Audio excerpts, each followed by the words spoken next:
Bertha, lovely Bertha, you are a lovely machine, and anyone who works with you will know just what I mean. Whoa, Bertha, lovely Bertha, sometimes I think you're a dream. When we work out what you have to do, you can always turn the goods out, always turn the goods out. We can depend upon you. Clicking in the day, flashing in the night, your computer is shining brightly.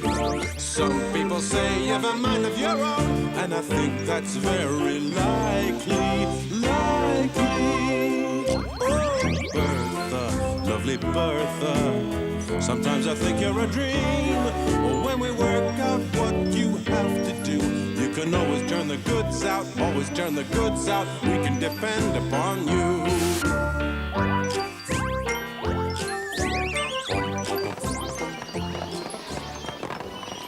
This week at Spotty's Wooden Company, Bertha is making jigsaw puzzles.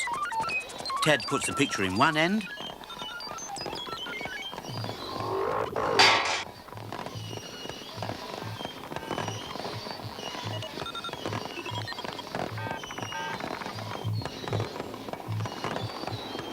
and Bertha cuts out the shapes. That's Roy checking the puzzles. Then Nell packs, and Flo stacks. It seems a shame to break up such a lovely picture. But the fun of jigsaw puzzles is to put them back together again, isn't it? What do you do with it when you've put it back together? You break it up and begin all over again. That seems daft to me. Hey, there's a hole in this one. That means that there's a piece missing. You're right. Hey, Ted! Stop, Bertha!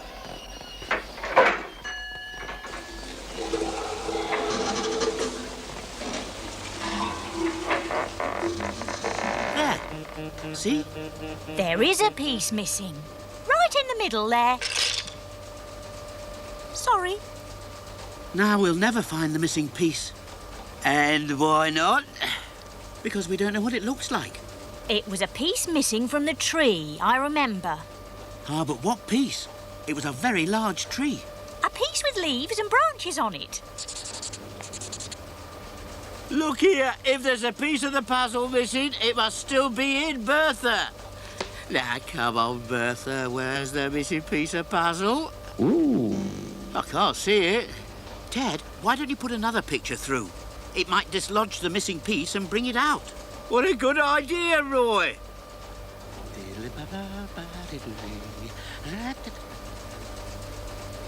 Now, the piece we're looking for comes from about there, so watch out for it.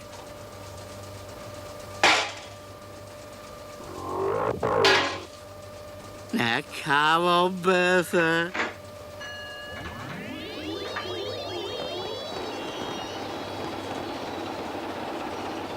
There's a piece missing from this one, too. What? A piece of the sky. Where? Just there. Sorry. First a piece of the tree's missing, and now a piece of the sky. Oh, I wonder what Bertha's up to. Very mysterious. Very puzzling. That's it, Flo. You've got the answer. Oh, I am glad. Now, how many jigsaw puzzles has Bertha made this morning, Flo? 10 to a big box, that's 40. 4 in this box, that's 44. And 2 here, that's, 46. 46. Roy, were there pieces missing from other puzzles? I'm not sure. I didn't look at all of them. It's your job too. I'd like to bet there's a piece missing from most of those puzzles. Now, come on, Bertha. How many pieces have you got in there?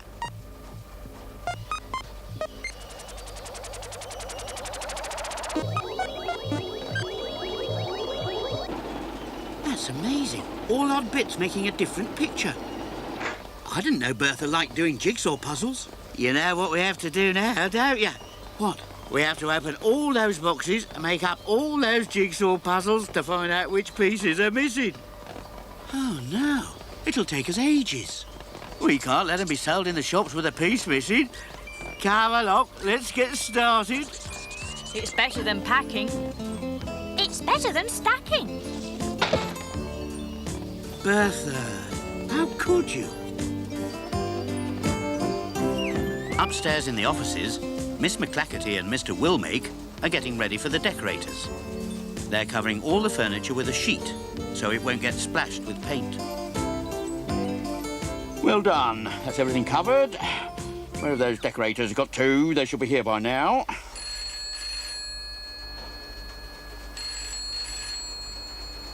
That's the telephone ringing, sir. Yes, I can hear it, Miss McClackerty. Where is your telephone? Still on your desk? No, it's on the floor somewhere. But where on the floor, Miss McClackerty? I can't remember, sir. We must find the telephone and answer it. The call may be important. Oh, dear, I'm sorry. It's under the sheet somewhere. Right. Don't panic, Miss McClackerty. This is what we'll do. I'll go under this end of the sheet. You go under that end. Whoever finds the telephone first answers it. Off you go.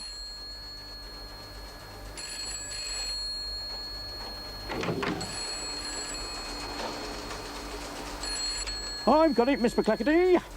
Hello? Yes. Yes, this is the manager. Oh, I see. Well, that's too bad. Well, thank you for letting me know. Goodbye. Where are you, Miss McClackerty? Over here, sir. Who was it, sir? The decorators. What did they want, Mr. Willmake?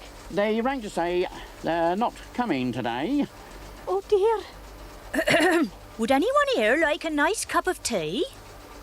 Yes, please, Mrs. Tapp. But downstairs, everyone is too busy to stop for tea. I think most of this puzzle must be missing. No, I'm sure there's only one piece missing from each picture. You're just not very good at doing jigsaw puzzles, Flo. Look, I've nearly finished mine. Have you found the missing piece, Nell? How could I if it's not there? Mr. Duncan, the foreman, thinks they're just playing. Well, what's all this? Playtime? Hello, Mr. Duncan. We're looking for missing pieces of jigsaw puzzles. We have to check all those boxes. And those there. And those there as well. It's going to take us ages. Why are there pieces missing from the puzzles, Well, Bertha's been keeping one piece back from each box and making a picture of her own. See. Bertha has been misbehaving again, has she? Been misbehaving, haven't you? I think she just likes doing jigsaw puzzles, that's all. This is no good. It'll take you all week. If Bertha is so fond of puzzles, why don't you let her do them? That's a jolly good idea, Mr. Duncan. Now, why didn't I think of that? That's what foremen are for.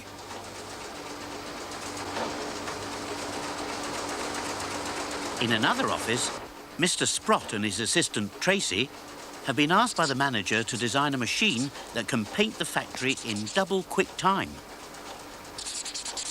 Will it work, Mr. Sprott? Undoubtedly. I will take it down to the roller and grinder machine and have it made.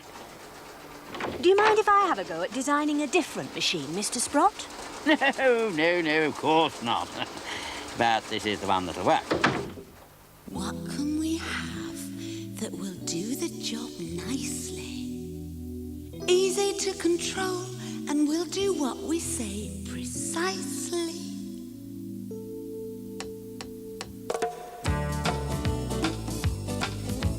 Torque-operated machine is what we need here. Something I can think of that will run for a year. A torque-operated machine is what we need here.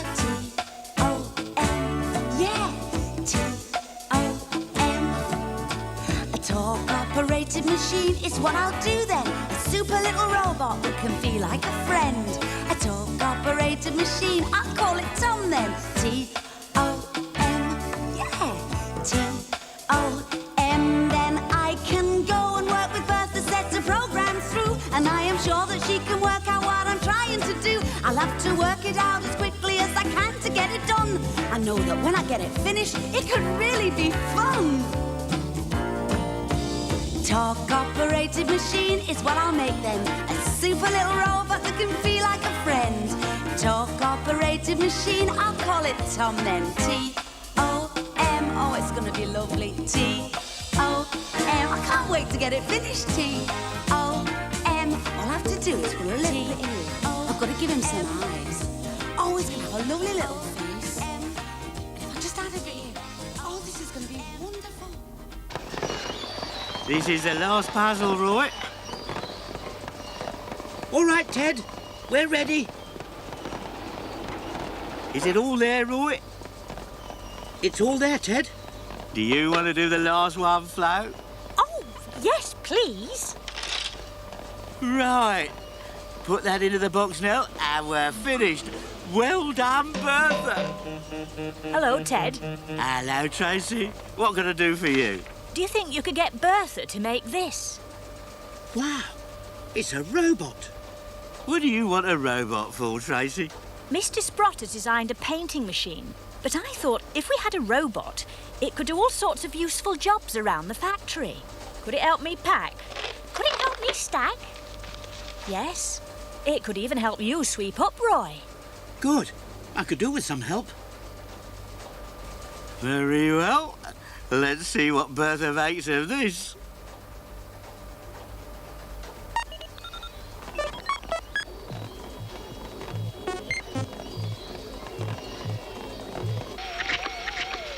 Mr. Sprott's machine seems to be working well. A splendid invention, Mr. Sprott. We could paint the whole factory in double quick time. That's what I thought, sir.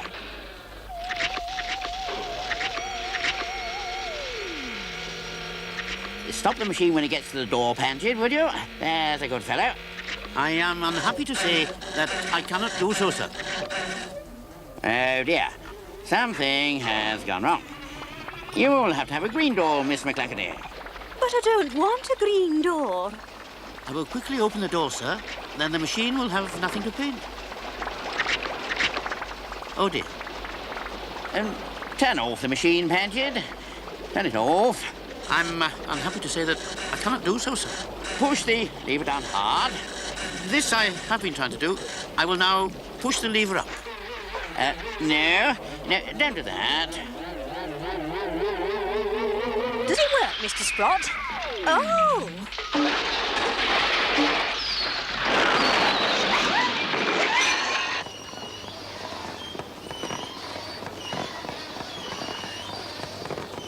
Downstairs, Bertha has just finished making Tracy's robot. Ah, there you are, Tracy. You're just in time. Is this what you wanted? Exactly how I designed it, Ted. What will you call it, Tracy? Well, as you will be able to tell it what to do, I'll call it Tom. T-O-M. Talk-operated machine. Off you go, Tom. Wow! Well done, Tracy. Now, do you think Tom could do a spot of painting? I think so, Mr. Willmake.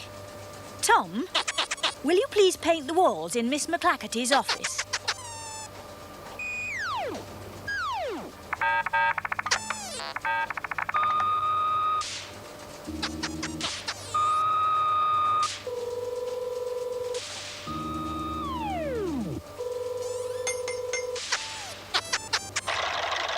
What a useful little chap. Good old Bertha. She's done it again.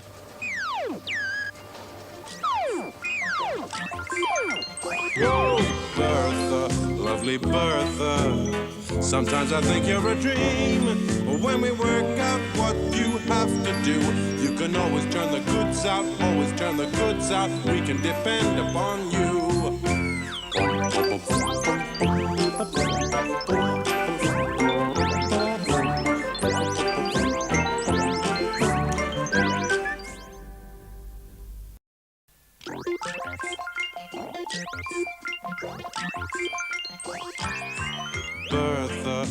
lovely Bertha. You are a lovely machine, and anyone who works with you will know just what I mean. Whoa, Bertha, lovely Bertha. Sometimes I think you're a dream. When we work out what you have to do, you can always turn the goods out, always turn the goods out. We can depend upon you. Clicking in the day, flashing in the night, your computer is shining brightly. Some people say you've a mind of your own, and I think that's very likely. Oh, Bertha, lovely Bertha. Sometimes I think you're a dream.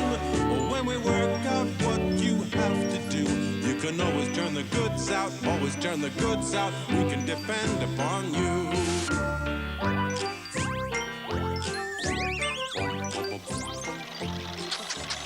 It is lunchtime at Spottiswoode and Company, and Bertha has stopped work. Tom, the robot, is cleaning. All morning, Bertha has been making windmills. They're a special kind of musical money box. Mr. Sprott, the designer, hopes they will sell a lot of them to people who like to save money. Ted has gone to the canteen, and Flo has gone shopping. Roy and Nell are eating their sandwiches. What sort of sandwiches are yours, Nell? Cheese and cucumber. Very nice. Would you like to try one? No, thanks. I prefer mine. What have you got in yours? Peanut butter and cornflakes. Together? Mmm. In a sandwich? Yes. Mmm. Mmm. Very nice. What's wrong with that? Oh, nothing. Must taste funny, though. Where's Flo? She's gone shopping. She'll be back soon. I think I'll save her one of my sandwiches. I expect she'll be hungry. This is a jolly good idea of Mr. Sprott's, making a windmill into a money box. Yes.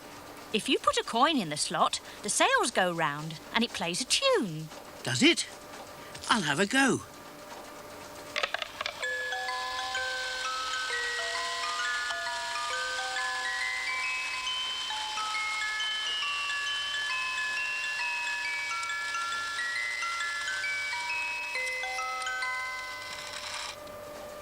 That's very good. I like that. I'll have another go.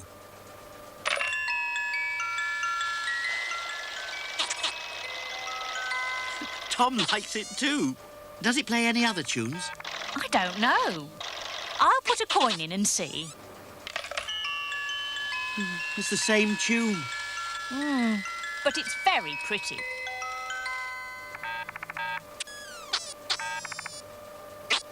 Tom wants to play it.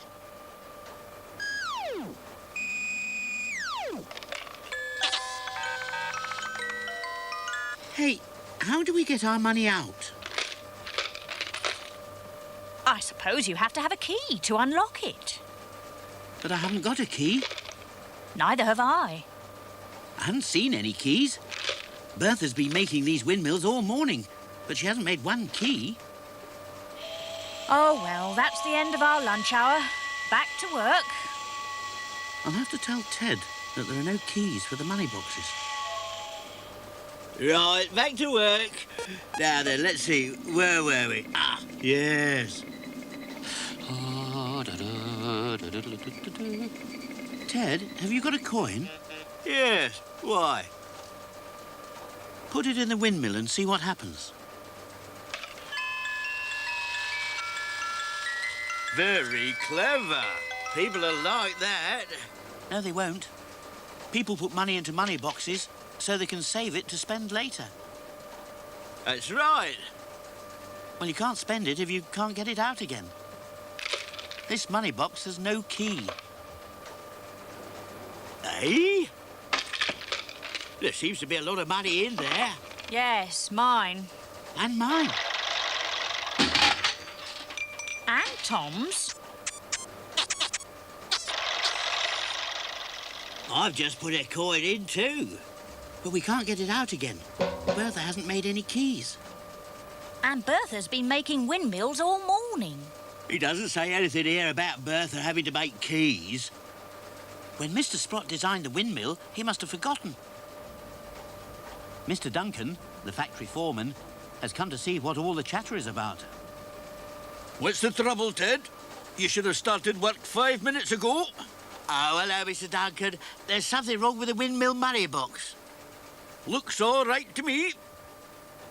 Put a coin in the slot and see what happens. Well, I'm not too sure I have a coin to spare. You have to put a coin in to find out what's wrong with it. I suppose so. Aye. Very good. Very good indeed. Looks all right to me. The thing that is wrong with it, Mr. Duncan, is that once you put your money in, you can't get it out again. Oh! Oh! You mean I can't get my coin back? That's right. There's no key to open the back. But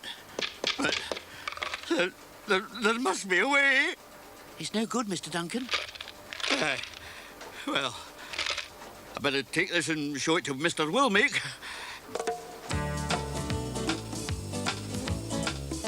And you'd all better get back to work.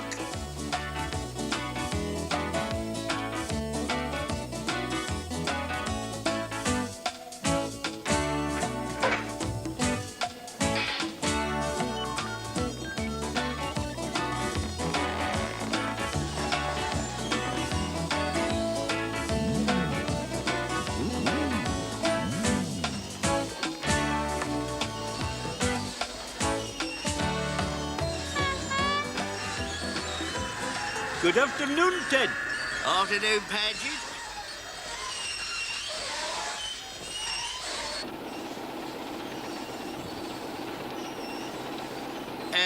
Where's Flo? She went shopping at lunchtime.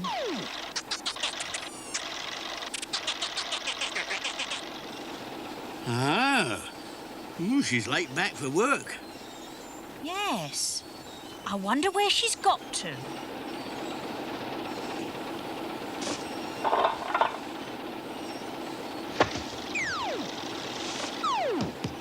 Righto, Tom.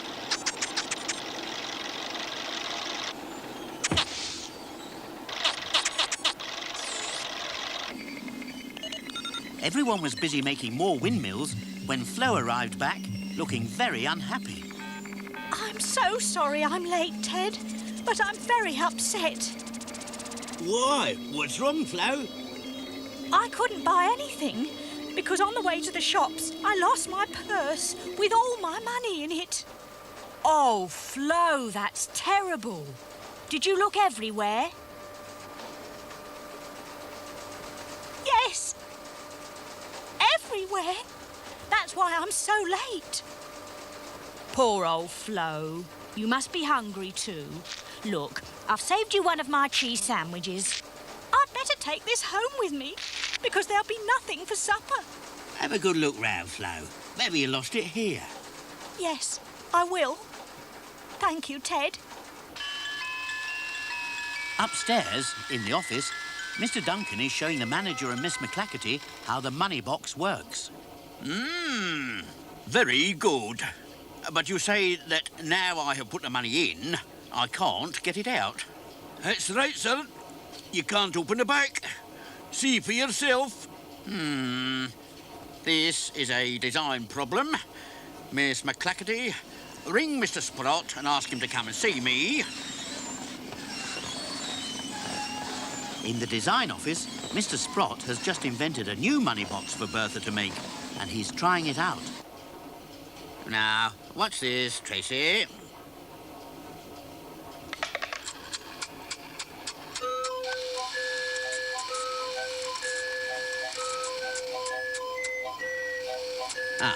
Good. Good. It works. Well done, Mr. Sprott. Thank you.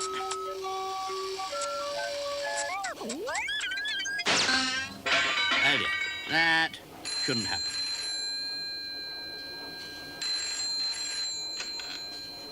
Hello?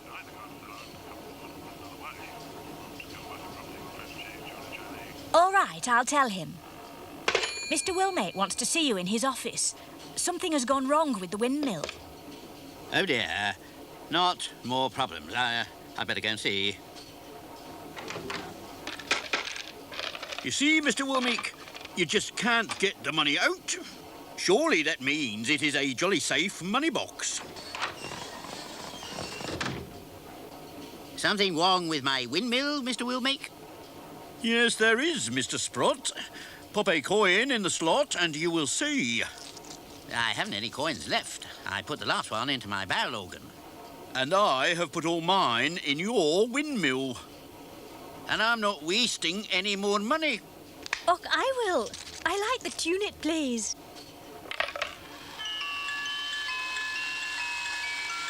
Splendid. There's nothing wrong with it. One of my best designs. Now, how'd you get the money out of the money box? You can't until it's full. Such a pleasant way to save, don't you think? But isn't there something missing? No, there's nothing missing. It's all there. What about a key? You don't need a key. When the money box is full, the last coin you put in makes the sails go around the other way. It plays a different tune. The back opens and all the money falls out. Oh, that's nice. A very clever money box, Mr. Sprott. Congratulations. Thank you, sir. I'd better go and tell Ted. He's worried because Bertha isn't making any keys. We'll take it down and show him how it works. Meanwhile, on the factory floor, Flo is still looking for her purse. I don't know where I could have lost it. I've looked everywhere. Don't worry, Flo. We'll lend you some money until payday. Thank you, Ted. Stop working for a moment, Ted. Mr. Sprott has something to show you. The windmill money boxes do not need keys to open them. All this one needs is one more coin. A coin, please, from anyone? But no one seems to have any coins left. They've all put them in the windmill. Does no one have a single coin?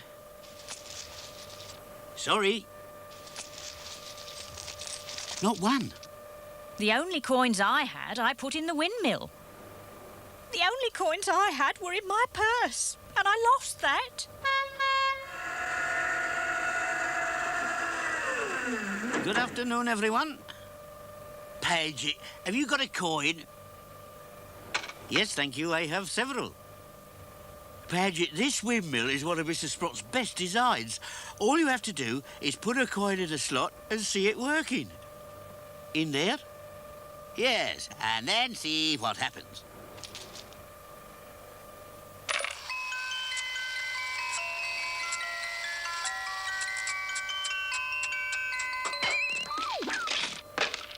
Bingo! Have I won a jackpot? No, Paget. That is the money we all put in to test it. I know. Why don't we give the money to Flo as she's lost her purse? A splendid idea. Yes, of course. You must have the money, Flo. Thank you. Everyone. When people buy the windmill, how will they know how it works, Mr. Sprott? Because all the instructions are printed on the box.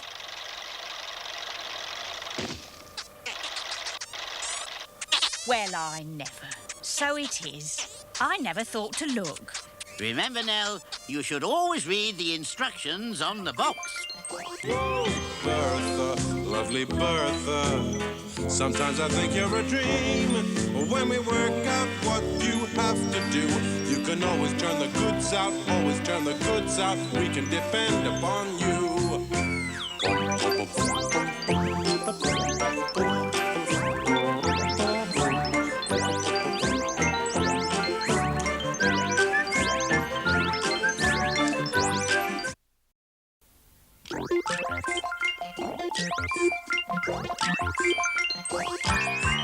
Bertha, lovely Bertha, you are a lovely machine, and anyone who works with you will know just what I mean. Whoa, Bertha, lovely Bertha, Sometimes I think you're a dream. When we work out what you have to do, you can always turn the goods out, always turn the goods out. We can depend upon you. Clicking in the day, flashing in the night, your computer is shining brightly. Some people say you've a mind of your own, and I think that's very likely.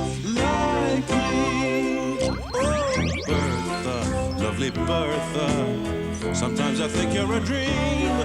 When we work out what you have to do, you can always turn the goods out, always turn the goods out. We can depend upon you.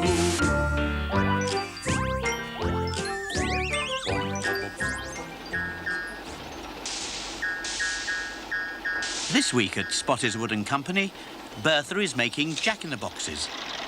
Roy is checking each box, and Tom, the robot, helps. Nell packs each toy, and Flo stacks it.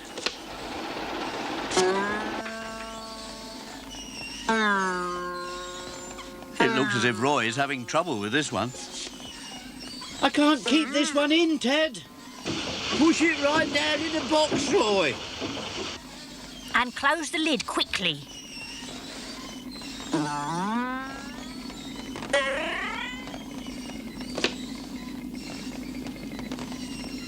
That did the trick, Ted. Well done, Roy. Let's see, only 20 more to make.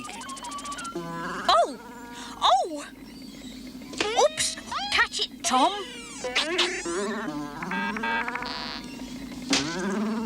Catch it, Flo. It's getting away. I've got it! I've got it! Oh! I've caught it! I've caught it! But I can't hold it. Come and get it, Roy, before it gets away again. What shall I do with this one, Ted? It won't stay in its box. Ah, I see. That's because it's come unstuck. Better put it to one side till we can mend it. Hey, don't let Bertha make any more till I get this lot stacked. I'll help you, Flo.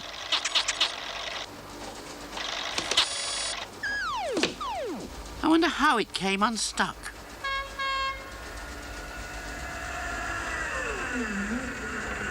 A very good morning to everyone. Good morning, Paget. We haven't finished yet, but you can take those boxes there.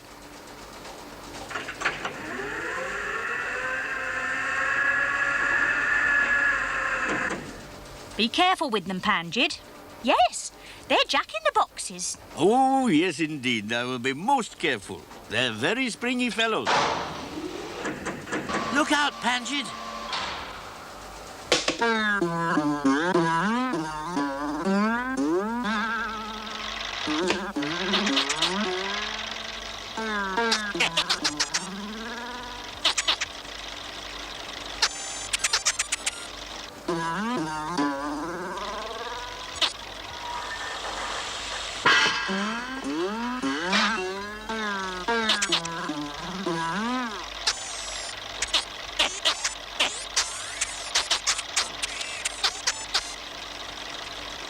While Tom's still looking for the jack-in-the-box and not having much luck, Mr. Duncan, the factory foreman, is having a quiet cup of tea from Mrs. Tupp's trolley.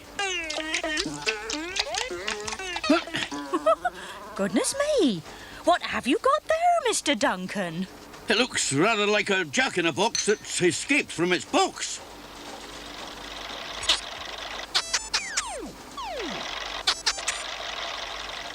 So that's what Bertha's making today. Yes, but not very well by the look of things.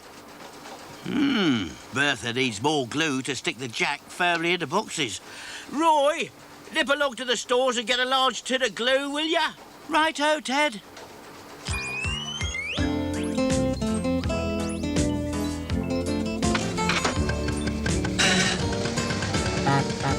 Gosh, that jack-in-the-box must have gone a long way. Well done, Tom.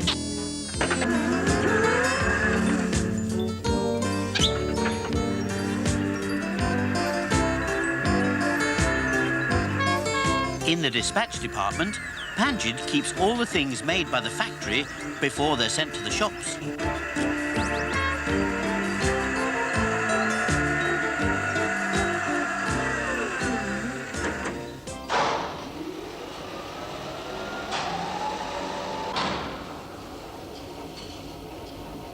Suddenly, he spots something strange.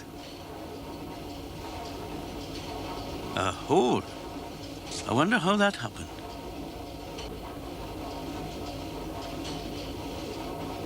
Well, definitely something's been nibbling at my boxes.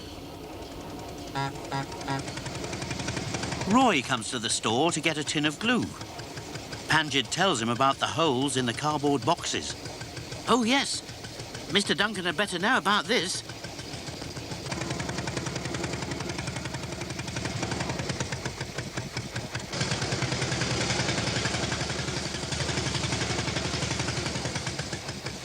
Ah, there he is.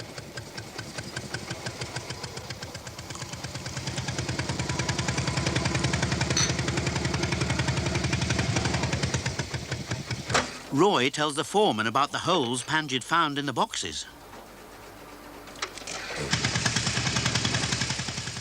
Holes in boxes. I can't have that. I must tell Mr. Woolmeek. On his way to the manager's office, he meets Mr. Sprott. Ah, Mr. Duncan, look at this. Something has been chewing at the bottom of my drawings. Leave it to me. I'll report it to Mr. Woolmeek. In her office, Miss McClackerty, the manager's secretary, is busy typing. Good morning, Miss McClackerty. I've come to see the manager. Good morning. I'll tell him you're here. Mr. Duncan is here to see you, Mr. Woolmeek. I'll be right out, Miss McClackerty.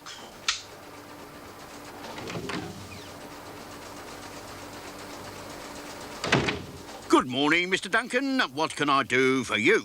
I'm here to report strange goings-on, Mr. Woolmeek.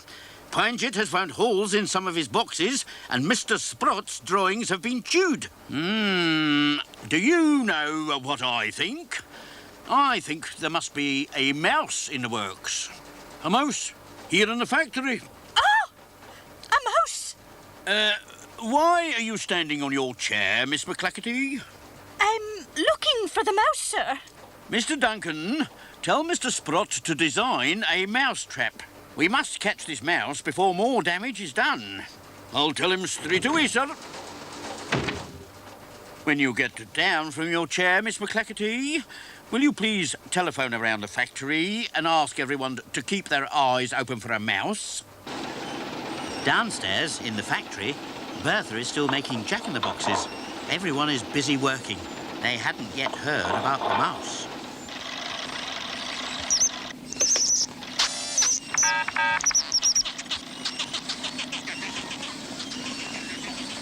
What's wrong with Tom? What's the matter, Tom?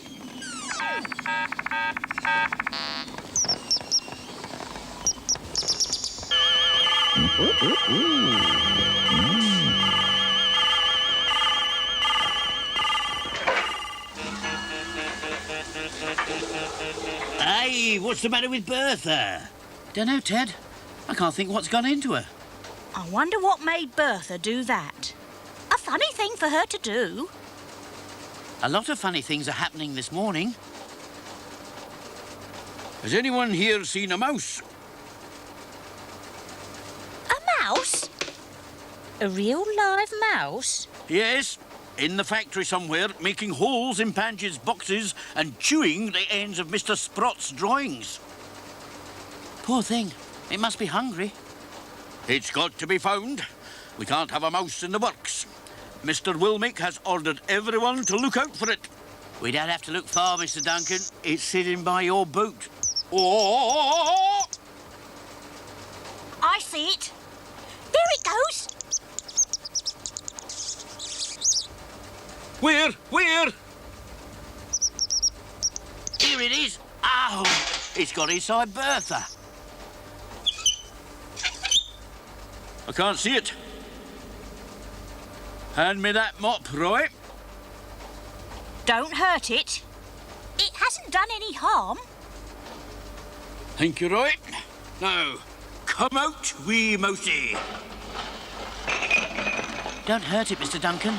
All right, I'll use something else. The mop is stuck in a machine. Perhaps the mouse has got hold of the other end. When I say 3, pull hard, Roy. Ready? 1, 2, 3. Oh, dearie, dearie me. Oh dear, oh dear. First a mouse in the works, and now the mop. Bertha's not going to like this. I'd better go and tell Mr. Wilmeek that we have found the mouse.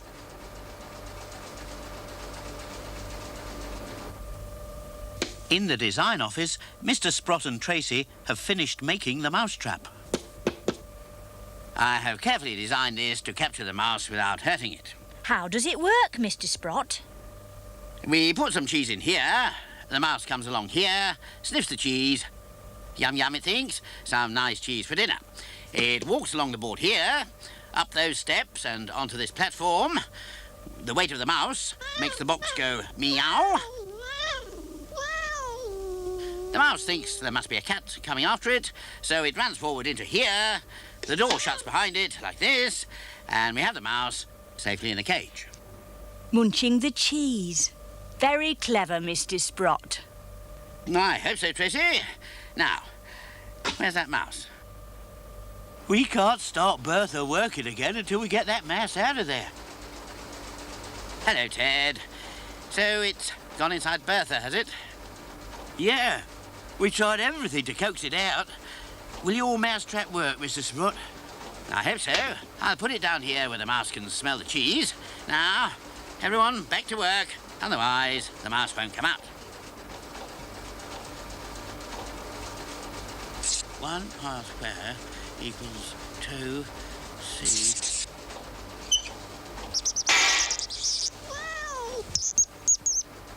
Did I hear a cat meow? That must be Mr. Sprott's mousetrap. I'm afraid my invention hasn't worked. Oh well, back to the drawing board. I bet Bertha could make something to catch the mouse, Ted. A good idea, Roy. Let's see what she can do. Now, 4 over 5 over 9 to the power of 6.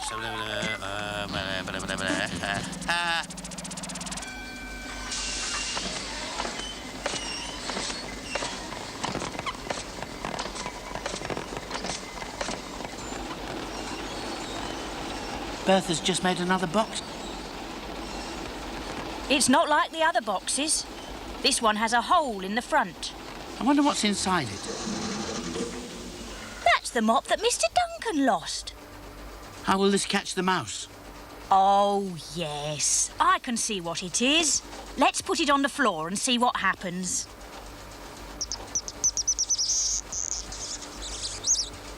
There you are. Just as I thought. It's a mouse house. All he wanted was a warm place to sleep. Give it to me. I'll take it home. My boy John will look after it. Thank you, Bertha. Another job well done. Whoa, Bertha, lovely Bertha. Sometimes I think you're a dream. When we work out what you have to do, you can always turn the goods out, always turn the goods out. We can depend upon you.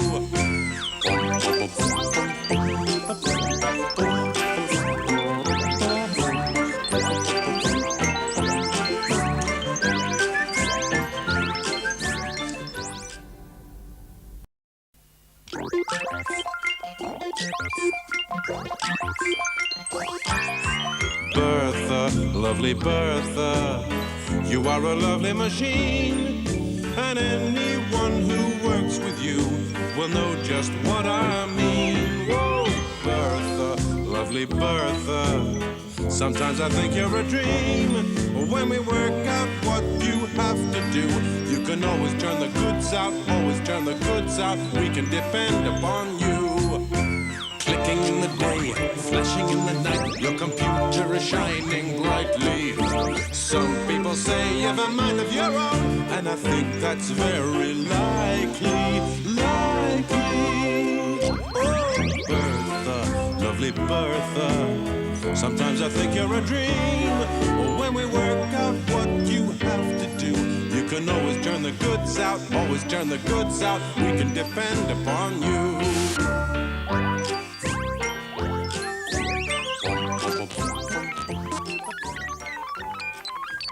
This week at Spotty's Wooden Company, Bertha is making humming tops.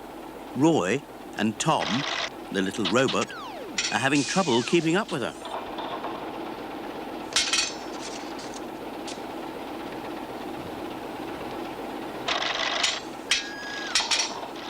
Whoops!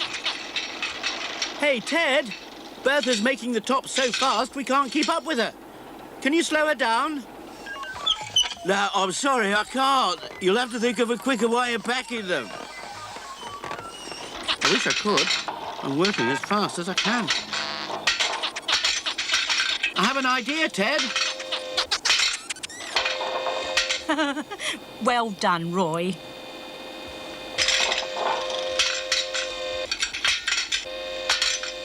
This is a jolly good idea, don't you think so, Ted? A very good idea, Roy. A good way to pack humming tops. I'm being tickled. Being tickled? The top is still spinning inside a box. That's what's tickling me. This makes stacking fun. There are two very helpful ladies in the packaging department. They pack the orders through, they know just what to do. And these hard-working ladies in the packaging department sing their own little song as it helps their work along.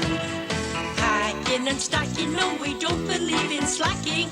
We're Nell and Flo, and we're always on the go. Packing and stacking, no, we don't believe in slacking. We're Nell and Flo, and we're always, always, always on the go.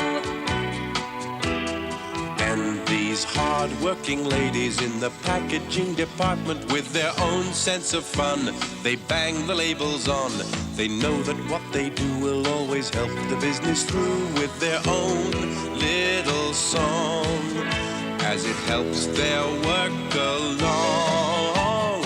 Packing and stacking, no, we don't believe in slacking. We're Nell and Flo, and we're always on the go. Packing and stacking, no, we don't believe in slacking. We're Nell and Flo, and we're always, always, always on the go. Packing and stacking, no, we don't believe in slacking. We're Nell and Flo, and we're always on the go.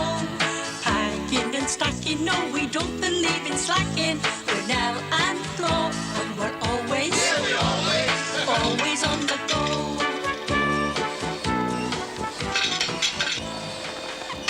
Stop Bertha, Ted. This one isn't right.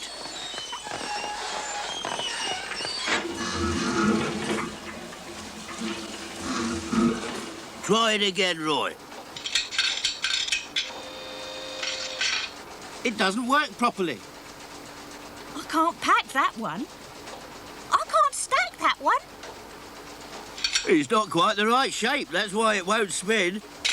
Put it to one side, Roy. I have to make a few adjustments to Bertha.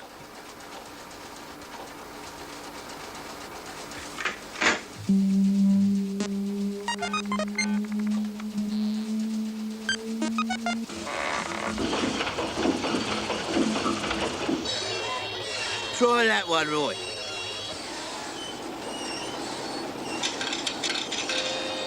That's a good one, Ted. Mr. Duncan, the works foreman, doesn't look too pleased. He hasn't seen humming tops packed this way before. What's going on here? Roy's discovered a quick way of packing the tops, Mr. Duncan. So I see. I am not sure that I approve. It looks more like play to me. But this way I test them at the same time to make sure that they're all right. Before I pack them. Before I stack them.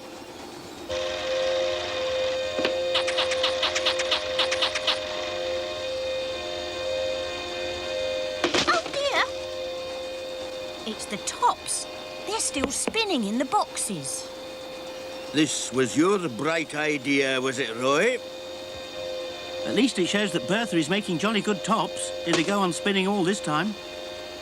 Let's hope they stop spinning before they get to the shops. I hope Flo's not hurt. I've been tickled all over. Upstairs in the office, Miss McClackerty is hard at work typing. Yes, Mr. Wilmake.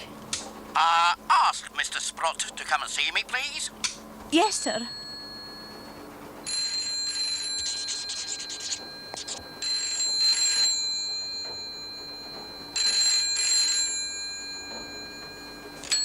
Hello, Design Office.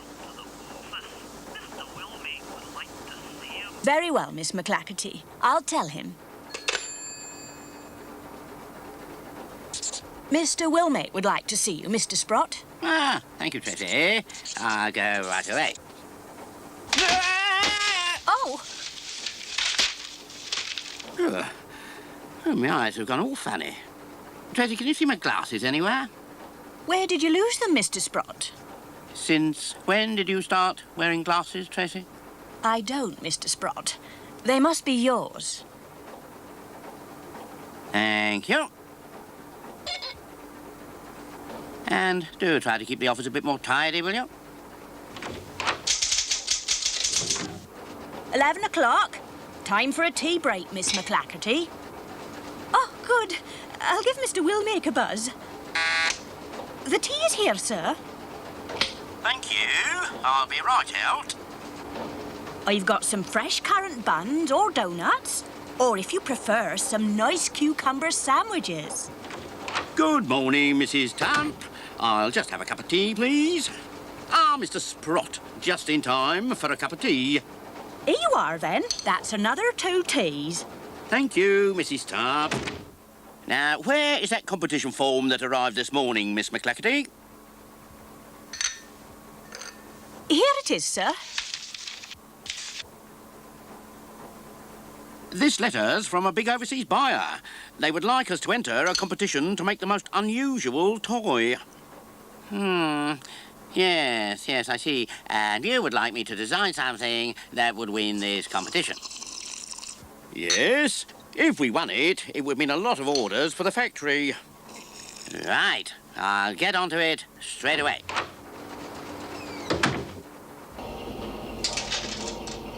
In the dispatch department, Panjit is having trouble with his forklift truck.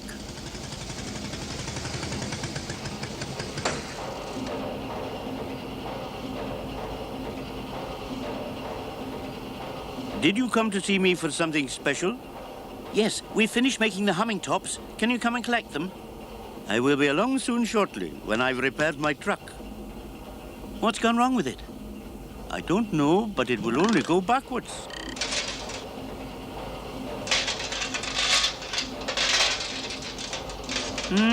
Looks very complicated. Sorry, I can't help you, Panjit. Do not worry. I have thought of a way of making it work for today. Tomorrow, I will repair it properly. Mr. Sprott and Tracy are showing the manager the drawings of the new toy they've designed to win the competition. It's a walking, dancing, musical doll. Wonderful. You're very clever, Mr. Sprott. Thank you, sir. I think this will win the competition. I hope so. Which machine shall we use to make the doll? Bertha, of course. She's the best machine in the factory.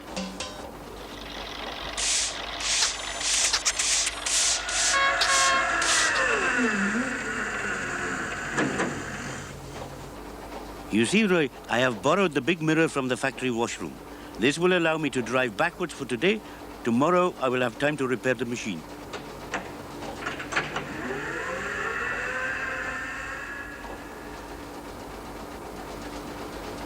Ted, Mr. Sprott has designed a new toy we want to enter in a competition. Can you program Bertha to make it?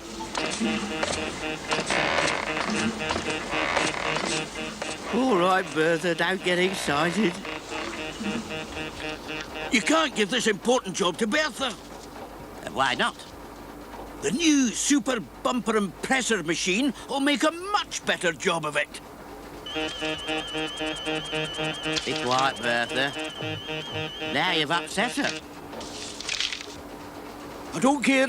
As the foreman in the factory, I say that the new toy should be made on a modern, up-to-date machine. Yes, I suppose I must agree with Mr. Duncan. Come along, we'll put it on the new machine. That new machine isn't better than Bertha, Ted.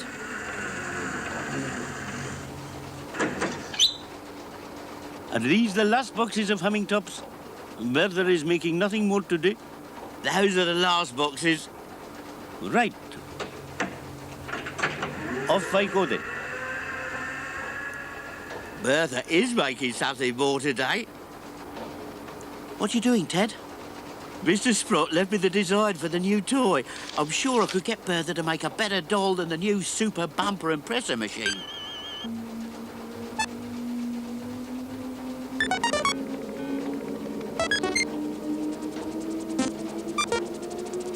I bet she could.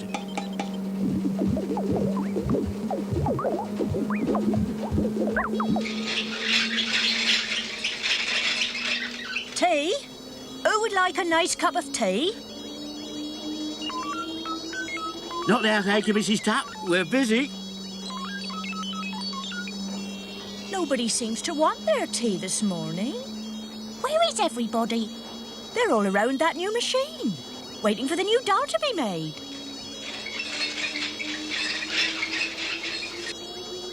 Come on, let's go and have a look. There you are, Bertha. Show them that you're the best machine. Everyone is gathered around the new super bumper and presser machine, waiting to see the new toy.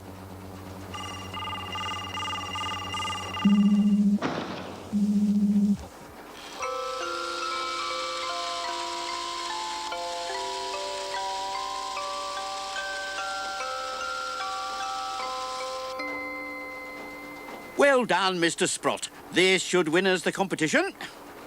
I'll set it dancing again.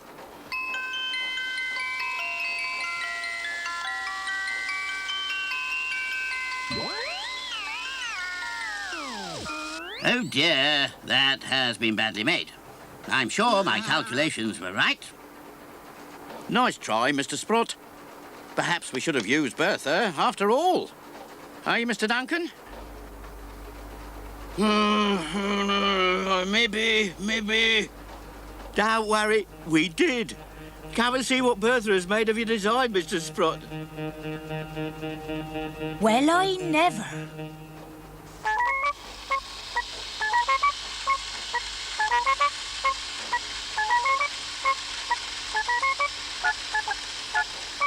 It is wonderful.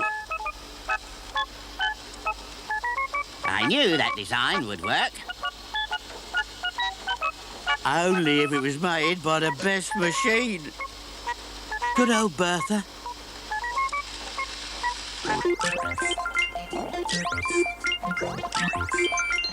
Oh, Bertha, lovely Bertha. Sometimes I think you're a dream. When we work out what you have to do, you can always turn the goods out, always turn the goods out. We can depend upon you.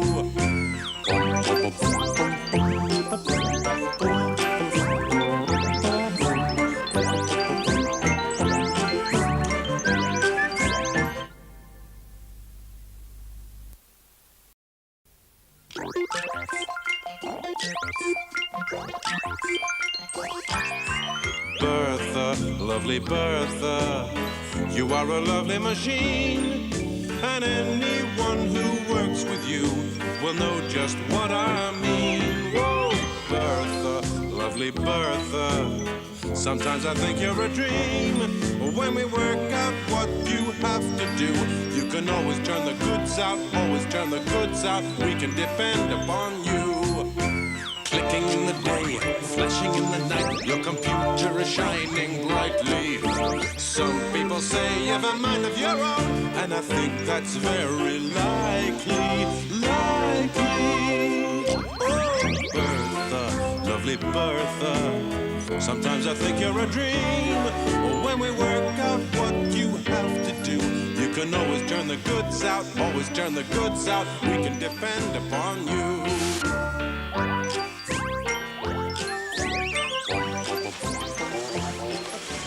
This week at Spotty's Wooden Company, Bertha is making building blocks of different shapes. Tom, the little robot, is helping to sort out the shapes for Nell to put into a box. Tom's getting very clever at sorting out these bricks into sets. Yes, he's learning all the time. It won't be long before he takes over Ted's job. It'll be a while before he does that, I hope. All he needs is a few more wires and circuits. Speed up, Bertha, and let's see how quickly Tom can sort out the shapes.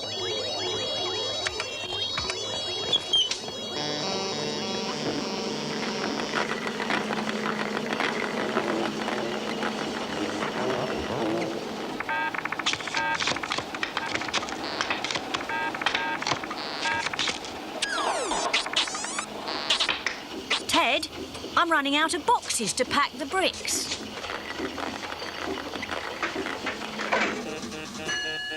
Send Tom down to Paget in the dispatch department with a note. Say we want some more boxes. Tom, take this note to Paget in the dispatch department.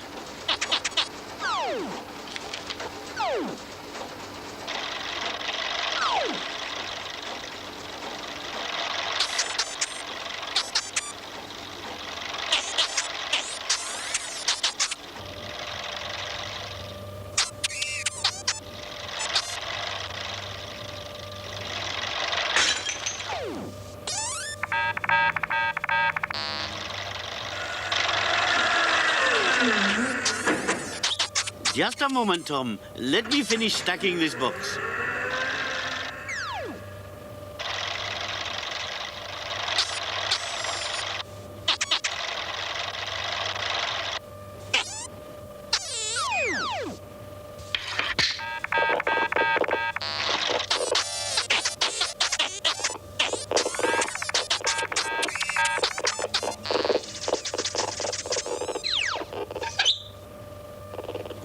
All right, stop getting excited. Everyone is most anxious to get everything done at once. Now, what do you want? More boxes for Bertha. They're in the big shed outside. I'll have to go and get some. I'll see you back at Bertha. Poor Tom. The magnet he's picked up has upset all his circuits. He doesn't know which way to go.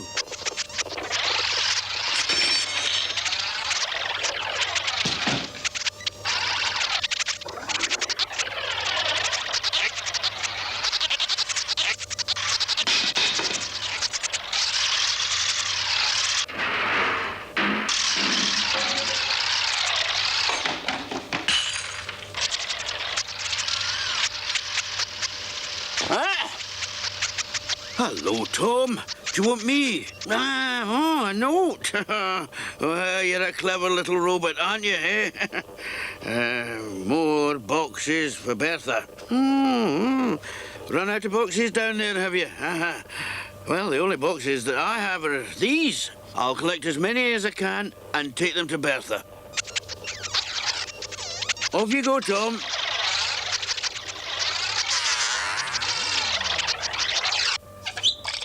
Mrs. Tupp is getting her tea trolley ready to take around the factory. Soon it will be time for a tea break. She is so busy, she doesn't see Tom arrive. Oh! My word! You startled me. I didn't hear you come in. What can I do for you? Oh! I see you found one of my teaspoons. Thank you, Tom. And a note from me. More boxes for Bertha. Well, I don't know. What sort of boxes does Bertha need? The only boxes I have here are old cake boxes. I'll put as many of them as I can on my trolley and take them down to Bertha. There you are, Tom. You take this. Where did I put all those boxes?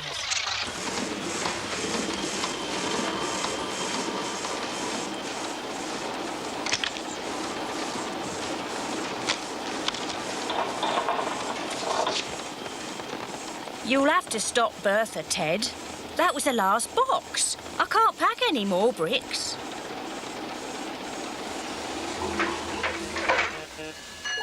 Tom's been gone a long time. I wonder where he's got to. He's probably helping Paget with the boxes. Here comes Paget now.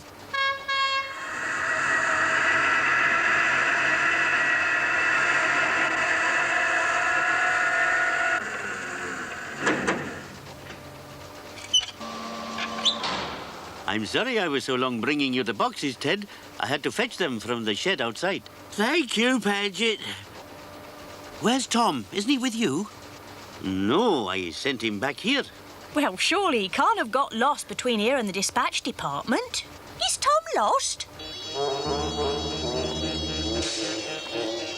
What's wrong with Bertha? I think she must be worried about Tom.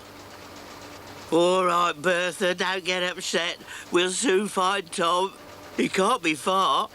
I'll go to the dispatch department and see if I can find him. If I see Tom around the factory, I'll send him back to you. Thank you, Paget. I got your note, Ted. I brought as many boxes as I could find.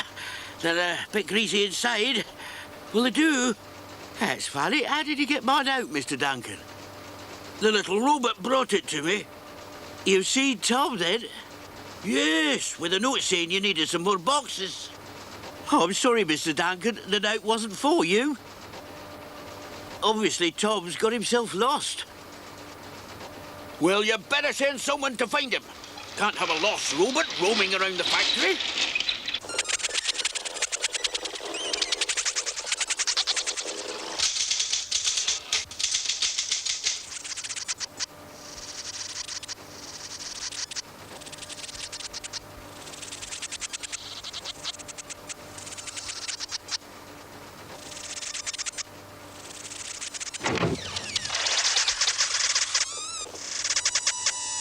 Hello, Tom. What are you doing here? A note for me. More boxes for Bertha. I'm afraid I don't know anything about boxes for Bertha. The only boxes I have here are boxes of envelopes. I'd better have a word with the manager.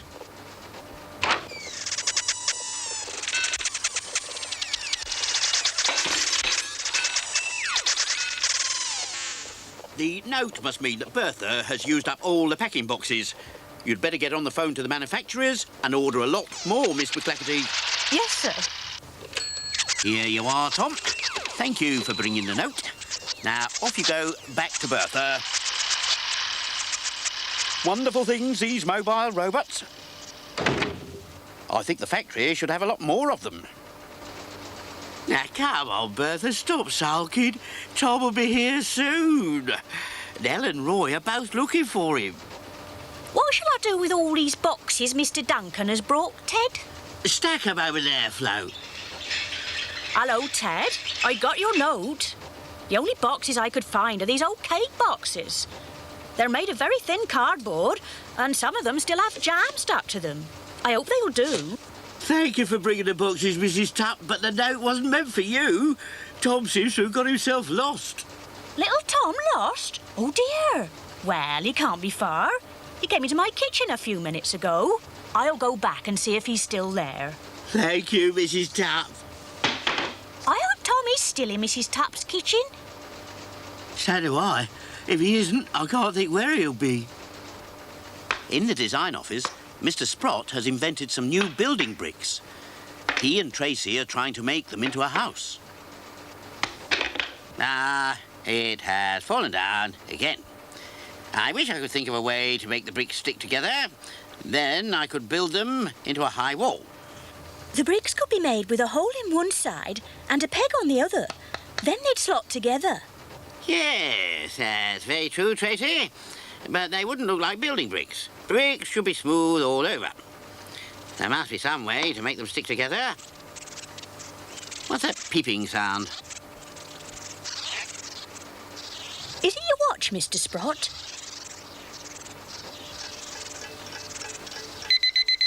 No, it isn't my watch. Is it your computer? It's not my computer. The sound seems to be coming from the door. Tom, what are you doing here? Well, I never. It's your mechanical friend come visiting. I think there's something wrong with him. No, he's all right. Look, he's brought a note. It says here that Bertha needs some more boxes. We don't have any boxes. Now, I wonder why Ted sent him here. He's only programmed to go to the dispatch department and back. Something must have happened to make him get lost.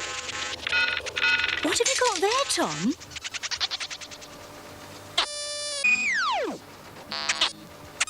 It's a magnet. He must have picked it up somewhere. Why would a magnet make him get lost? Because it would upset all the electronic circuitry inside him, and he wouldn't know which way to go. Most interesting.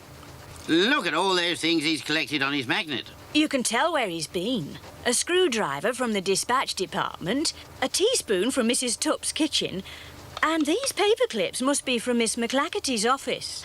You seem to have had a very busy morning, Tom. Come on. I'd better take you back to Bertha.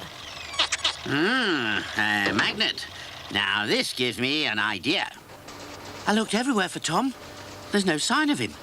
I couldn't find him either, Ted. Well, we must keep looking until we find him. Bertha refuses to work. I got your note, Ted. I've ordered a lot more boxes from the manufacturers. They should be here tomorrow. Oh, I'm sorry, Miss McClackerty, but we don't need any more boxes. It seems that Tom's taken that note around the whole factory. I wonder how he got up to the offices. I don't know. And I don't know what I'm going to do about all those new boxes I've ordered. Here comes Tom!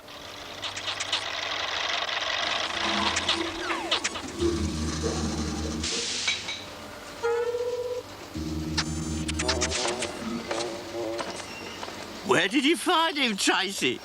He came to the design office with a note for more boxes. Oh, no, he's been everywhere in the factory with that note. Everybody's been bringing us boxes. What made him get lost, Tracy? He picked up a magnet from somewhere, and it made him go wrong. Is he all right now? He'll be fine if you keep him away from magnets. Ted, how many sets of building blocks has Bertha left to make? Another 60. Good. And when you finish making those, I want you to start on some new ones I've just invented. Building blocks with magnets in them. So they'll stick together and you can build as high as you like. That's a wonderful invention, Mr. Sprott. Mr. Wilmake will be pleased. Tom gave me the idea when he came to the office with that magnet. Oh, I'm glad he's done something right today. OK, everybody, the excitement is over. Tom is back safe and sound. Let's start work again. As soon as we finish these, we'll start on your new building blocks, Mr. Sprott. It's a good thing Miss McClackerty ordered all those extra boxes. Ted, when you start making the new blocks with the magnets in them, don't let Tom touch them, will you? All right, Tracy. I won't. Bertha, lovely Bertha. Sometimes I think you're a dream. When we work out what you have to do, you can always turn the goods out, always turn the goods out. We can depend upon you.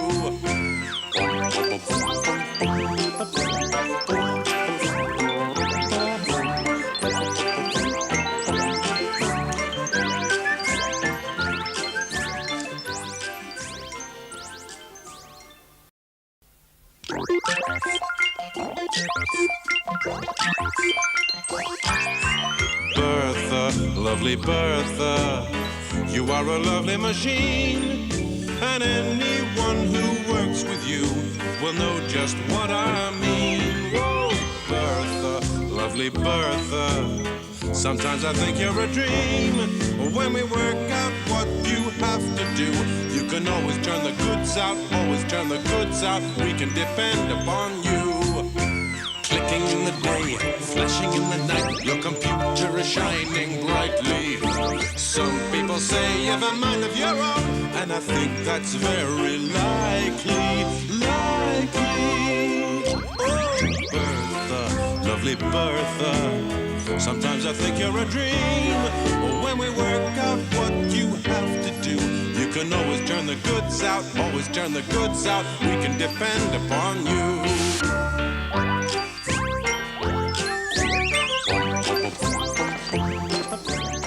Today, the sun is shining brightly.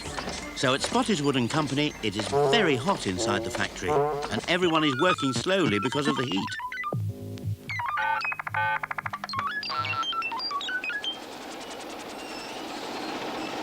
Bertha is making plastic bears that have to be blown up like a balloon, and she's hot too.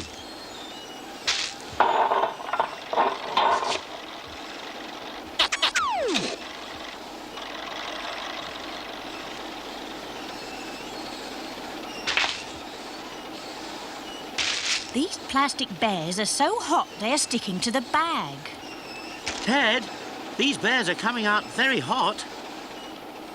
Turn the air hose on them and cool them down.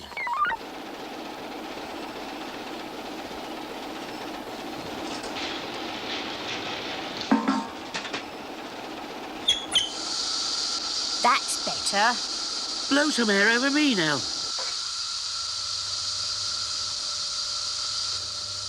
And me? Ooh, lovely.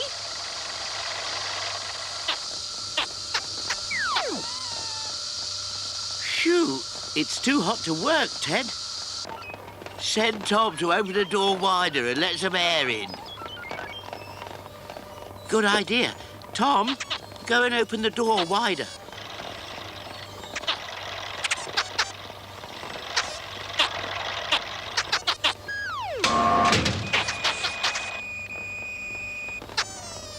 That silly Tom has gone and closed the door. Go and show him how it works, Roy. Let me show you. You see, Tom, you push this button to open the door and that button to close the door. Open. Shut. Open. Shut. See?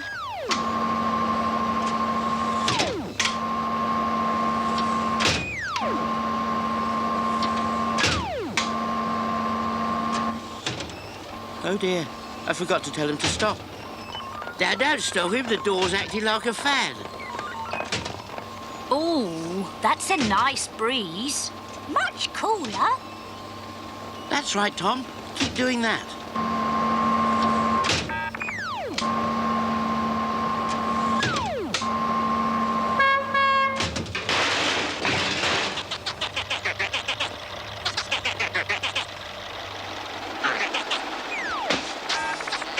I think Tom has closed the door on somebody. You better go and see what's happened, Roy.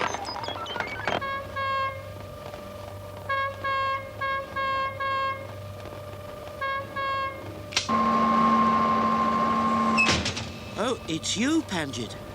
And may I ask who it is that is playing the giddy goat with the door? Sorry, Panjit. We were using the door as a fan, and you came along at the wrong time.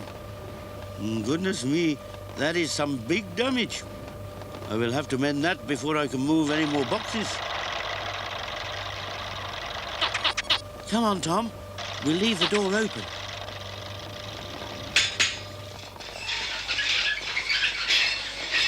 Anyone like a nice cup of tea? It's too hot for tea, Mrs. Tupp. Nobody seems to want a cup of tea this morning. I'd rather have something cold to drink. I'd rather have an ice cream. That's a very good idea. I'll go and buy some.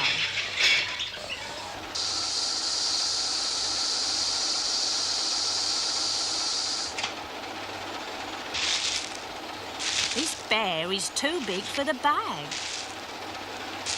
This bear is too big for the box.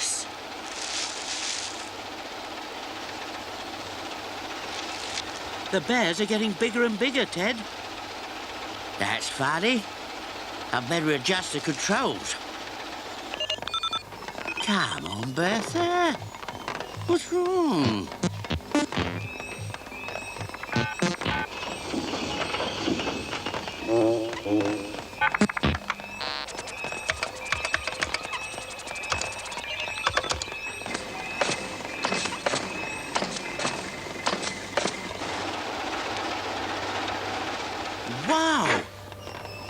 That's a really big one. I can't understand what's happening. Roy, go and get Mr. Sprott.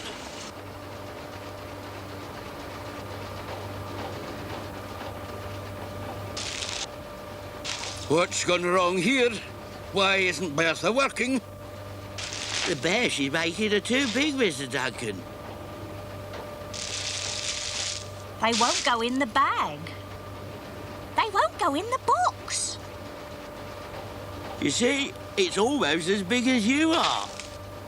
My word, that is a big bear. And they're getting bigger all the time. And they stand up by themselves. No, it's me, Mr. Sprott. I'm holding it up. Ah, yes, I see. Sorry. Well, keep holding it up while I measure it. And, wide. My, tall. Thank you, Mr. Duncan. You can put it down now. I can't understand what's happening.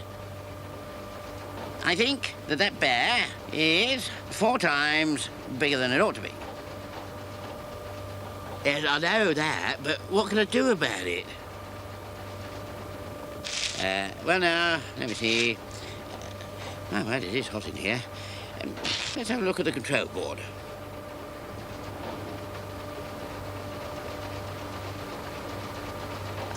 Now, what can we do here? What can we do here? Just adjust this here, and this one there.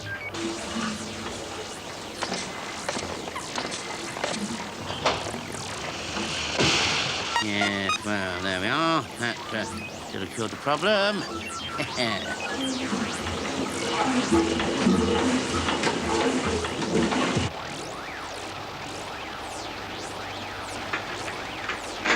My word, that is the hugest bear I've ever seen. What's gone wrong, Mr. Sprott? Well, now, what is happening is this. These bears are being made out of plastic, and when plastic gets hot, it stretches. Today, because of the weather, Bertha is so hot that each bear she makes is being stretched bigger and bigger. This is why we have this enormous bear. What should we do with it, Mr. Sprott? Well, now, let me see. If it's all right and there are no holes in it, we could send it along to the shopkeeper who's selling our balloon bears. He could blow it up and stand it outside his shop as an advertisement. Yes. That's a very good idea, Mr. Sprott. Thank you, Mr. Duncan. Shall I blow it up to make sure there are no holes in it? Yes, do. It'll be most interesting to see how big it is.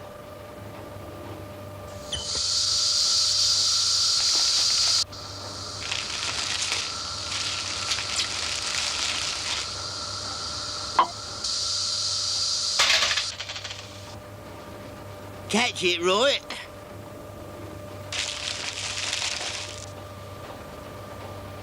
Hold on to it, Roy.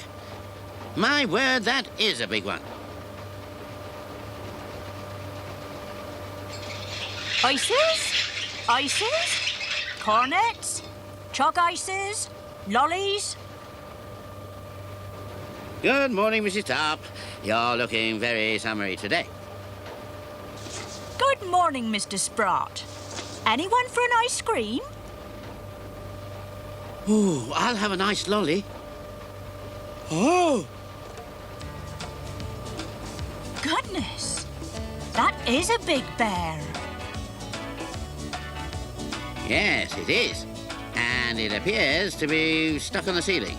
We'll need the big ladder to get it down. I'll send Tom to get the ladder. Tom, take this to Paget. Off you go, Tom.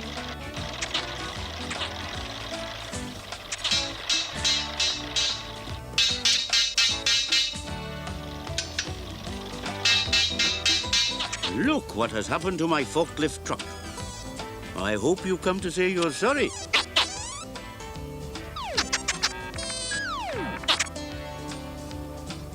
I accept your apology. Ted wants a long ladder. You'll have to help me carry it. I'll take this one back to the design office for Tracy.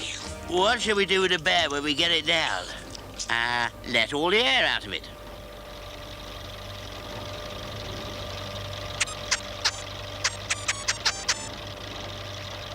Good! You brought the ladder. Help me to hold it steady, Padgy, so that Roy could climb up.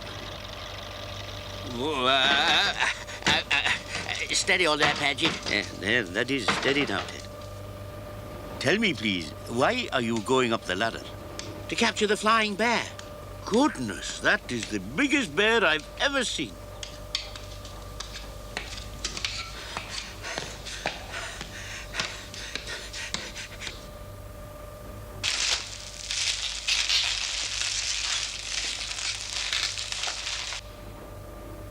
It won't come down, Ted. Let all the air out of it, Roy.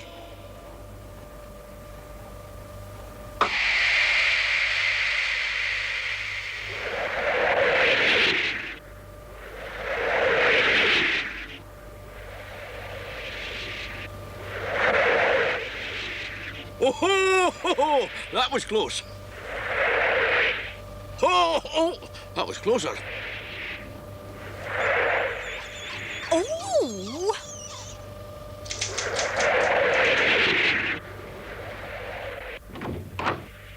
What was that went past my window, Miss McClackety? It looked like a flying bear, sir. A flying bear?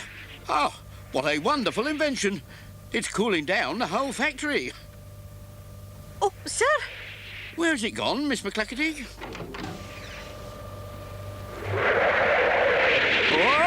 Oh, my word. Steady now.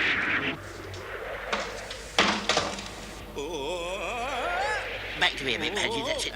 I'm doing my best. What are you doing down there, Ted? Oh! My ice cream.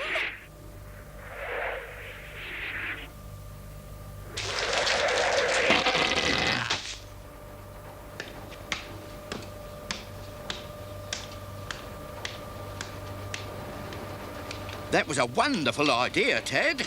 The factory is much cooler now. How did you think of it? I didn't, sir. Bertha made it, Mr. Sprott thought of pumping it up, and Roy let the air out. Well done, Mr. Spot. Well done, Roy.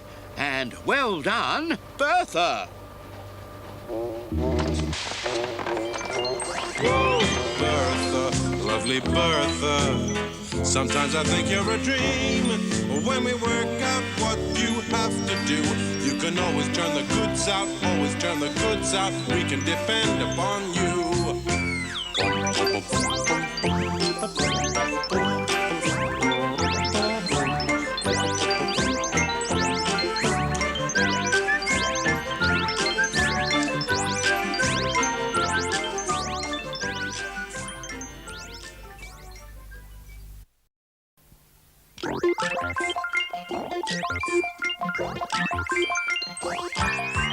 Bertha, lovely Bertha, you are a lovely machine, and anyone who works with you will know just what I mean. Whoa, Bertha, lovely Bertha, sometimes I think you're a dream. When we work out what you have to do, you can always turn the goods out, always turn the goods out. We can depend upon you. Clicking in the day, flashing in the night, your computer is shining brightly.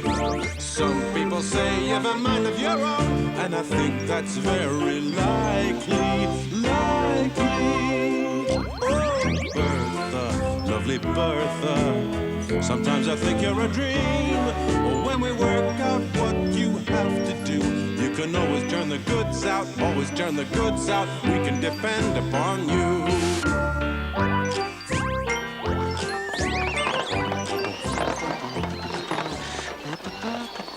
Today at Spotty's Wooden Company, Bertha is making watering cans. Roy is checking to see that they're all right before he passes them on to Tom.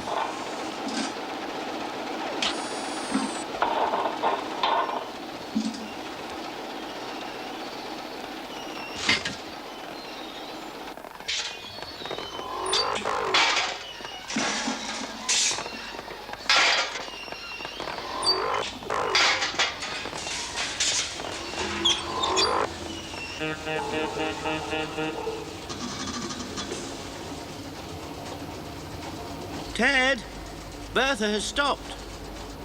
Yes. I wonder why she did that. Maybe she's fed up with making watering cans. That's probably what it is. She's been making them for 3 days now.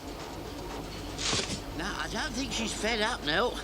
Maybe something is stuck inside her.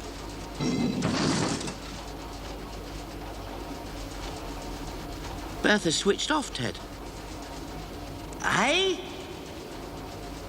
Yes, she is. How did that happen? I didn't do it. And Nell was packing and Flo was stacking. Who could have switched her off? Do you suppose Tom did it? Oh, no. Tom didn't do it. He was helping me. Well, somebody must have done it. Bertha wouldn't just switch herself off. She might, if she was bored with making watering cans.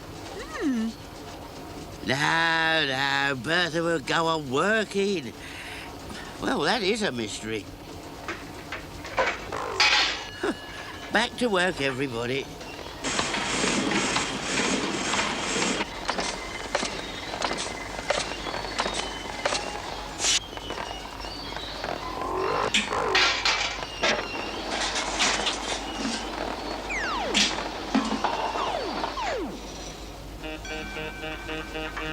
Not again! Bertha switched herself off again, Ted. Why does she keep doing that? It's funny, isn't it? Like Ted said, it's a mystery. Oh, switch her on again. Tom, come and stand here and see what happens.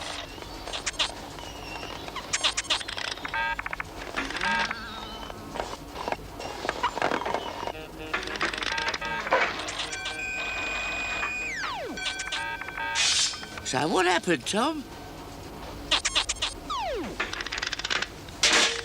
So that's what's causing Bertha to stop. The lever's broken. We won't be able to make any more watering cans until that's repaired, Ted.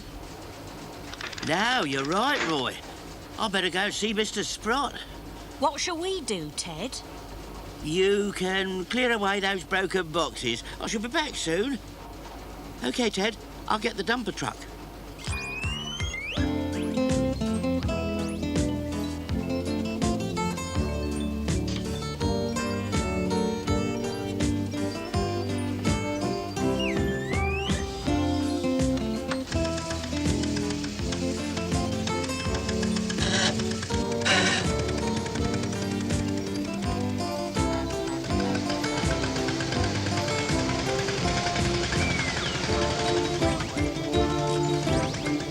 Throw the boxes into the dumper now.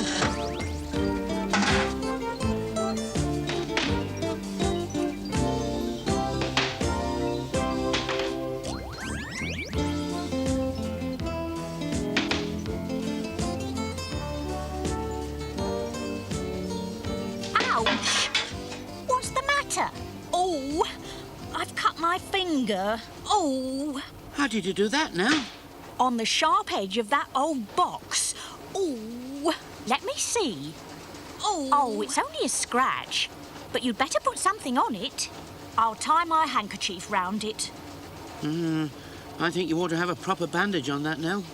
Yes, your handkerchief might not be all that clean. Mrs. Tupp has the first aid box in her kitchen. I'll send Tom with a note for her. Tom! Take this note to Mrs. Tupp in the kitchen.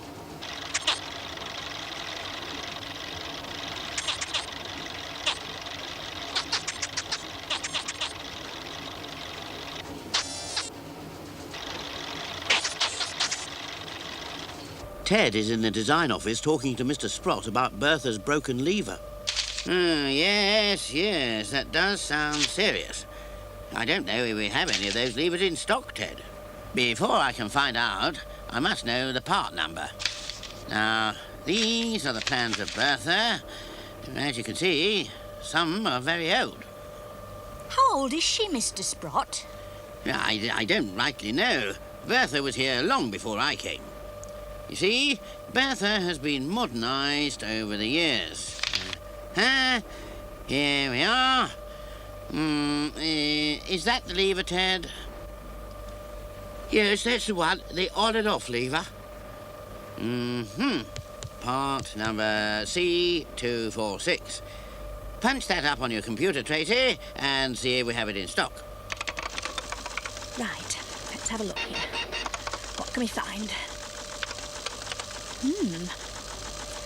Well, I'm afraid it looks as if we haven't got that particular lever in stock, Mr. Sprott. I don't know what we're going to do then.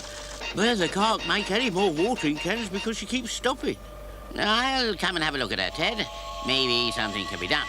Oh, thank you, Tracy. Shan't be long.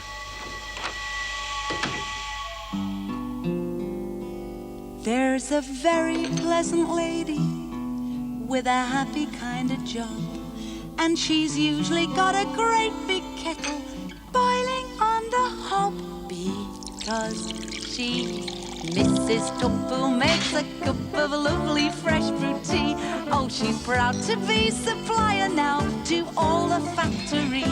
When the tea break comes, she's there with cakes and rolls and buns stacked on her trolley. On her trolley. The folks know they're in luck with the jolly Mrs. Tupp, as she can even turn to nursing, ease a bruise or patch a cut. They can find her in the canteen fixing food and teas and such for a trolley, for a trolley. Oh, the tea break, lovely tea break. What a good thing to relax, to have a cup of tea and chat. Oh, the tea break, lovely tea break. Time to take your ease and sit around just as you please. Oh, the tea break, lovely tea break. That's the time to just relax, to take a bite and have a chat.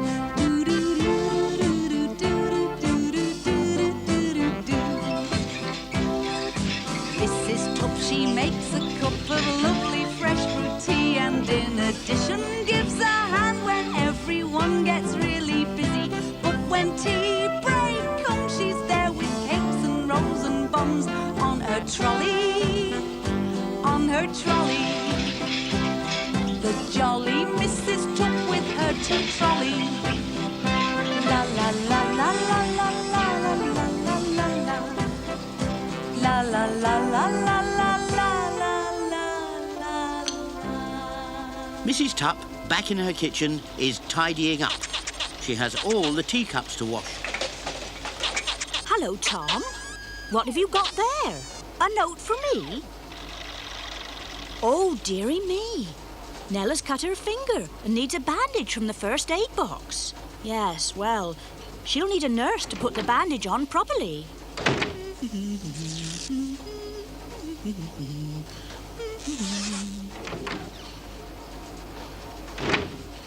I'd better check the first aid box. Bandages, sticky plaster, lint, ointment, scissors. Everything we need is here, Tom. Now, if you will carry this for me, we'll go and see the patient. Come along, Tom.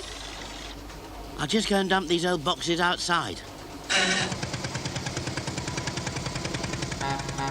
Is it still hurting, Nell? Yes, it's stinging. Oh, I wish Mrs. Tupp would hurry up. What's the matter, Nell? Nell's cut her finger on one of those old broken boxes. Oh, dear, that can be nasty. You must have something done about it. Mrs. Tupp is coming with the first aid box. Good. Now, Ted, show me this broken lever on Bertha. Is this the one? Uh-huh. Yes. Well, we haven't got one of these in the factory. We'll have to buy a new one tomorrow. But what we do about working this afternoon? Yes, that is a problem, isn't it? Put the first aid box down there, Tom. Let me see your finger, Nell. Oh, don't worry. It's not as bad as it looks. I'll put some ointment on first. It'll keep out the germs and make it feel better. Hold it there for me, Nell, while I get the bandage. Does it hurt, dear? It's throbbing a bit now. That'll soon go away. Hold the end, Nell, and I'll put some sticky plaster on it. Hold that for me, Tom. There now. That should do it. All right? Thank you, Mrs. Tupp. You're our tea nurse.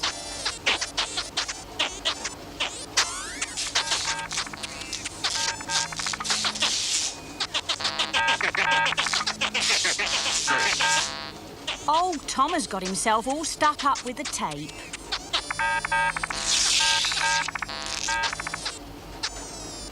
Stay still, Tom. There we are. Hey, that gives me an idea. I think Bertha could do with some first aid, Mrs. Tupp. Oh, dear. Has she been in the wars too? She's got a broken lever. Bring your sticky tape. I've thought of a way of keeping Bertha working until we get a new lever, Mr. Sprott. Do you think you could put some sticky tape round that, Mrs. Tupp, to stop it switching off? Oh, yes, of course. I'll hold the lever on, and you put the tape around. Is that all right? That is splendid, Mrs. Tupp. That should hold it on until we get a new lever. Thank you, Mrs. Tupp. You make a jolly fine nurse.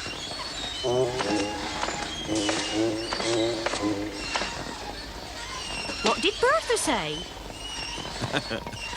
I think she said, thank you, Mrs. Tupp. Oh, she's welcome, I'm sure. Here come the watering cans, Ted. Good old Bertha. Back to work, everybody. Bertha, lovely Bertha. Sometimes I think you're a dream. When we work out what you have to do, you can always turn the goods out, always turn the goods out. We can depend upon you.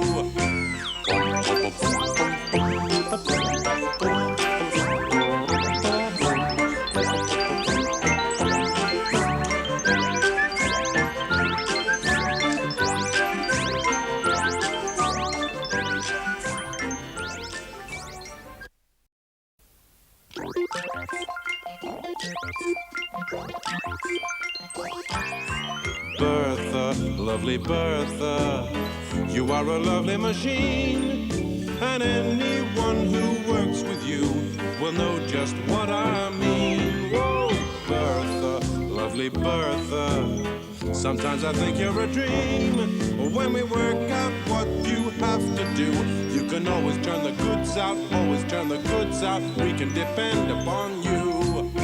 Clicking in the day, flashing in the night, your computer is shining brightly. Some people say you've a mind of your own, and I think that's very likely, Oh, Bertha, lovely Bertha, sometimes I think you're a dream. When we work out what you have to do, you can always turn the goods out, always turn the goods out. We can depend upon you.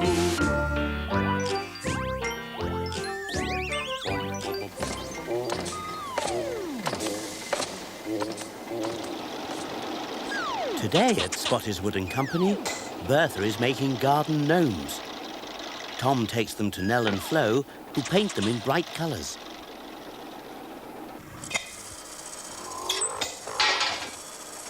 These are the blocks that the gnomes are made from.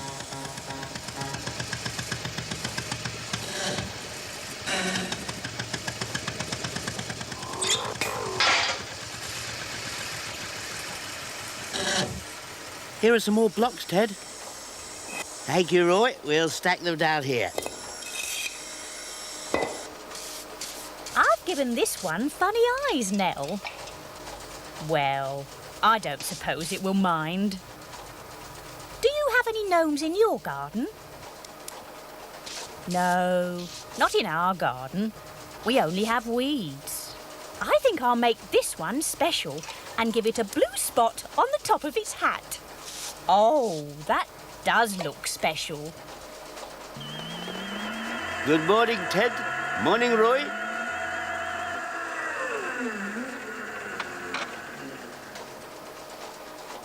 Who are these little fellows? They're garden gnomes. What do they do in the garden? They don't do anything. They just sit around next to flowers and things. Why do they wear funny hats? So that people will know that they're gnomes, of course. Where can you buy them? Oh, in gardening shops. If I had a gnome in my garden, it would have to wear a turban. Would it still be a gnome, then? Why don't you ask Ted to get Bertha to make you one with a turban? That would be jolly nice. Could Bertha do that? Bertha can do anything. Anything. Best machine in the factory. I will do as you say. I will ask Ted to make me a gnome with a turban.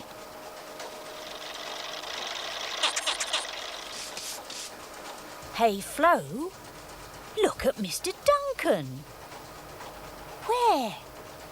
Over there. See? Let's see.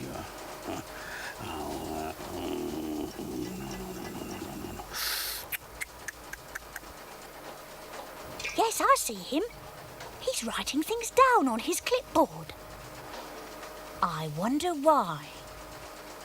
All morning, Mr. Duncan has been watching people at work.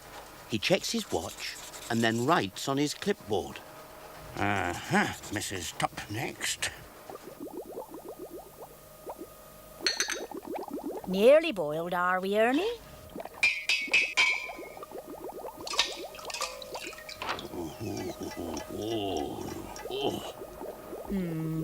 About another 5 minutes to go. Now, where did I put those currant cakes? 5 minutes, eh? Oh, if you're waiting for a cup of tea, Mr. Duncan, it's not quite ready. Ugh, it's all too slow. Well, I never. I wonder what he wanted. Naught, cross, naught. I've won. Now Mr. Duncan is watching Tracy in the design office. Mr. Sprott isn't here at the moment, Mr. Duncan. Did you want to see him? No, not now, no. I wonder what he wanted.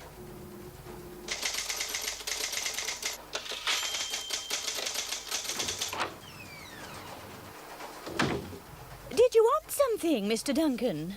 Well, The manager is not here this morning. I know. He and Mr. Sprott are at a meeting, so I am in charge of the factory until they come back. Yes, I suppose you are. And I've been going around the factory watching people Why have you been doing that, Mr. Duncan? to see how long it takes people to do their jobs. It's all down here. Everyone in this factory is working far too slowly. Time is money, Miss McClackety. It's a very happy factory. Aye, that may be so. But people are paid to work hard. There are some changes I am going to make. Oh dear, I don't think the manager will like that, Mr. Duncan. Oh, he will when he reads my notes. It's all written down here. I hope Mr. Wilmake comes back soon. So, Paget, you'd like Bertha to make a gnome wearing a turban?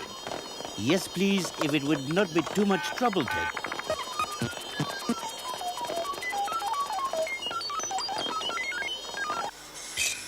Let me have that one, Roy. Bertha's going to make a gnome with a turban.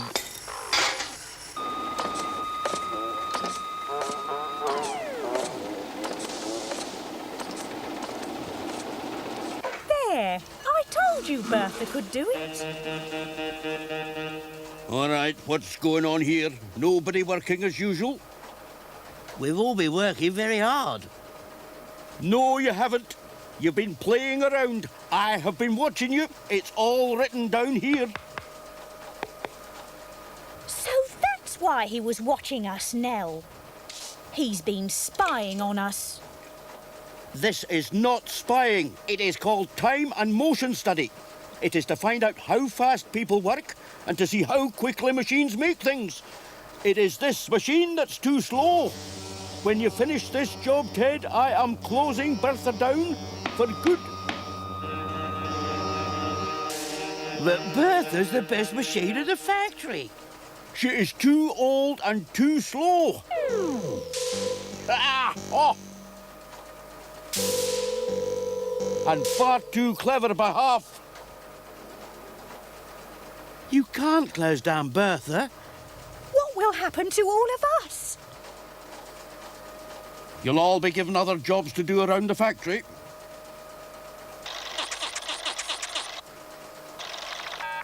What about Tom?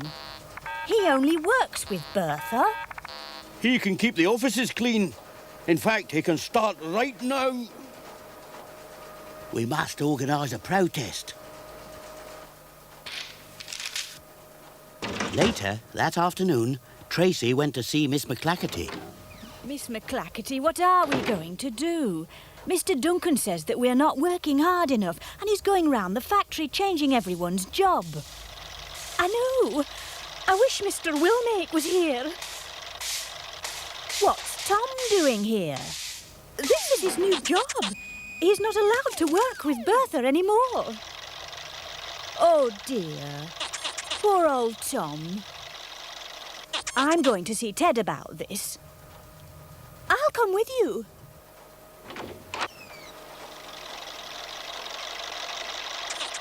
No, Tom. You stay here and tidy the office.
But what on earth is going on here?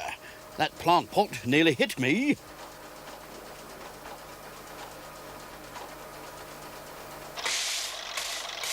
Hello, Tom. Where is everybody? You shouldn't be up here. Come on, Tom. I want to see what has been happening during my absence.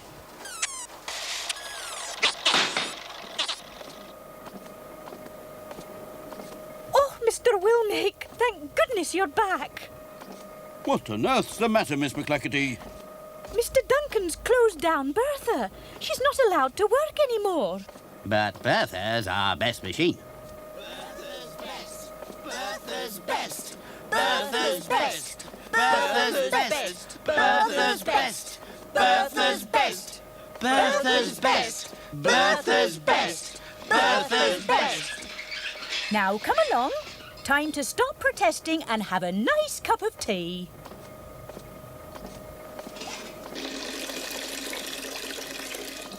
I haven't seen a teapot like that before, Mrs. Tupp.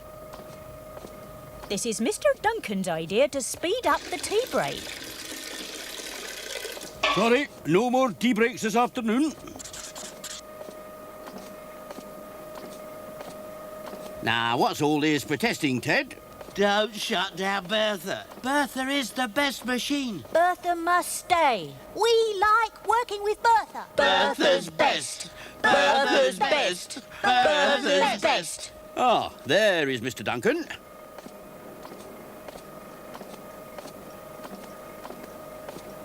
Will you explain what's going on, Mr. Duncan? Whilst you've been away, sir, I've been reorganising the factory to make it more efficient. But the factory works perfectly well as it is. I've done a time and motion study, sir. Everybody works too slowly, especially this machine. It's all written down here. Where? Here? Eh? Where? Eh? Come along, Mr. Duncan. What have you got written down? Show me. A clipboard. My stopwatch. Yes, but where are they? Inside Bertha. Aha, inside Bertha, eh? Then you've nothing to show me. Come along, Mr. Sprott. We must let Bertha get back to work. Find something better to do with your time, Mr. Duncan. More motion, maybe. You can stop your protest now, Ted. Everything is back to normal. We can go on working with Bertha. With me packing and me stacking.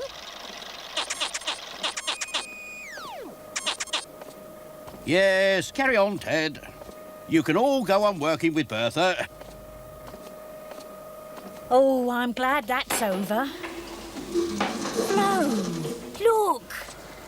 Well, I never. Would you believe it? That's Mr. Duncan's clipboard. And his stopwatch.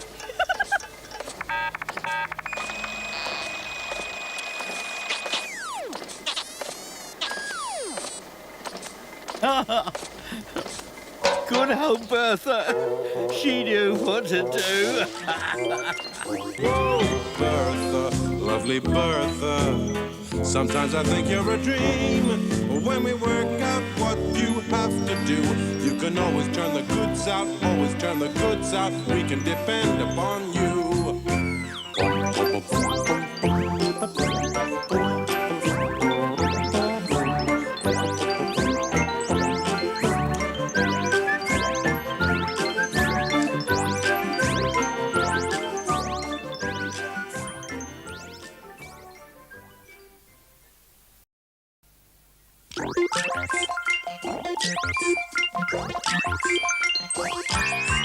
Bertha, lovely Bertha, you are a lovely machine, and anyone who works with you will know just what I mean. Whoa, Bertha, lovely Bertha, sometimes I think you're a dream.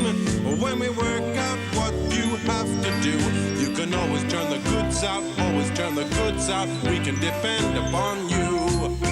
Clicking in the day, flashing in the night, your computer is shining brightly. Some people say you have a mind of your own, and I think that's very likely. Oh, Bertha, lovely Bertha, sometimes I think you're a dream. When we work out what you have to do, you can always turn the goods out, always turn the goods out. We can depend upon you.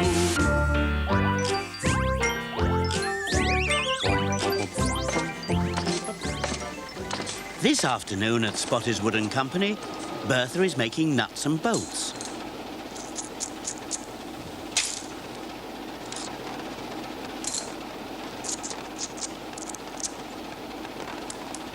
As each bolt is made, Nell and Flo screw on a nut and send them down to Tom, who puts them into the dumper truck. Roy is putting in the right lengths of steel rod, which Bertha uses to make the nuts and bolts. Aha, 20,745. Job nearly completed. In his office, Mr. Wilmake, the manager, is reading the afternoon post. This is an order from Sprangers. They want to know if we have a machine that can make them special springs. A new order. Good. Look, they've sent a diagram with the specifications. Yes, I see. Bouncy springs. How many do they want us to make? 365. We could get Bertha to make them. What's she doing at the moment? She's making nuts and bolts. Uh-huh. That shouldn't take her very long. Mr. Sprott could reprogram her to make these special springs. Telephone him and see if he's busy. Yes, sir. In his office, Mr. Sprott is designing a new kind of bolt. Well now, what do you think of that? What's different about this one, Mr. Sprott? This bolt would be made out of plastic. Is that a good idea? A brilliant idea. It wouldn't rust if you left it out in the wet. It wouldn't hurt you if you accidentally dropped it on your foot. And if you happen to lose it, you could easily find it again because it is red. Hello, design office. Yes, yes. Plastic bolts are a good idea. The manager would like to see you in his office, Mr. Sprott. Right. I'm off.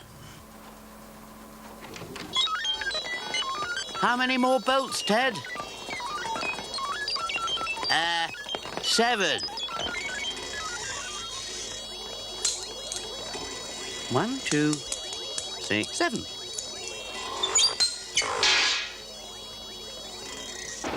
6, 7.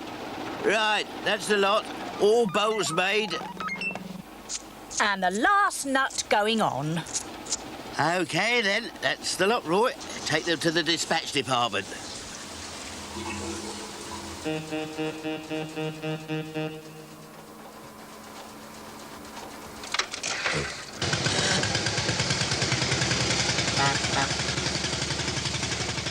Good afternoon, Ted.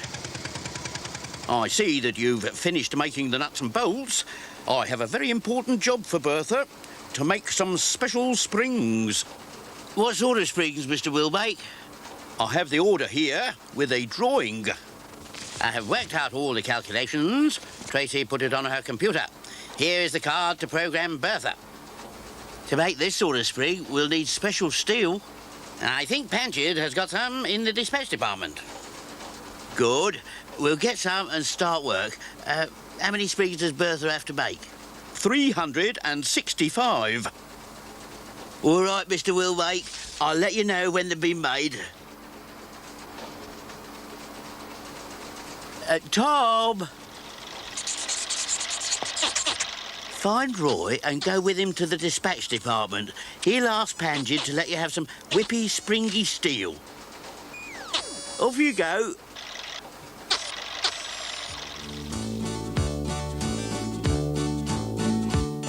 The young apprentice Roy joined the factory as a boy, a willing pair of hands whenever time and need demands.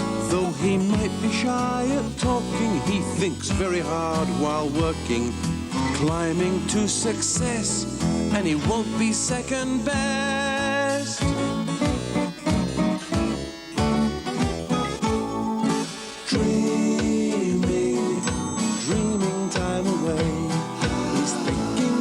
Time when fortune smiles and comes his way,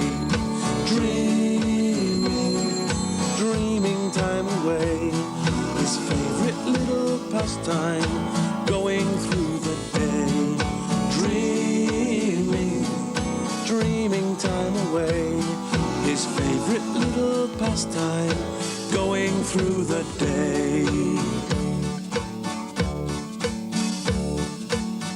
He likes to think about the time when promotion comes online, the moment he'll be boss and then become the driving force, sitting proudly at the big desk on the main first floor, his name across the entrance of the manager's door. He's only dreaming time away. He's thinking of the time when fortune smiles and comes his way. Dreaming, dreaming time away. His favorite little pastime, going through the day. Dreaming, dreaming time away. His favorite little pastime, going through the day.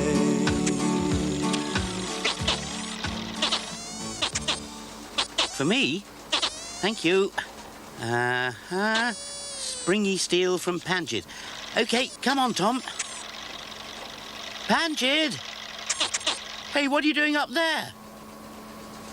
Ah, it is most fortunate that you have come, Roy. I'm in a bit of a fix. You see, I've raised myself up here, but cannot lower myself down again. Would you mind pulling the lever with the red knob on top? This one.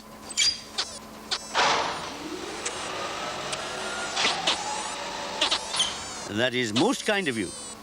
Unfortunately, my ladder is broken and I had to reach those boxes on the top shelf. So, like the clever dick I am, I pulled the lever and went up on the machine. But when I wanted to come down again, I couldn't reach the lever. So I was well stuck up there until you came along. Yes, that was a silly thing to do. I said that to myself many times while I was waiting up there. What can I do for you? Ted has sent us to fetch some whippy, springy steel. Bertha's going to make some springs. Ah, yes, I have some special springy steel, but you'll have to be very careful when you move it. Why? Because it is very whippy and springy and very hard to move from one place to another. Come, I will show you. Is that it? This is it. Looks all right to me.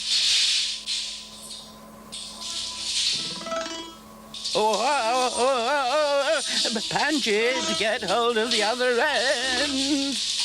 No, thank you. I've had a bad time with this steel already. It took me 2 days to put it where it is now. Oh, Tom, get hold of the other end.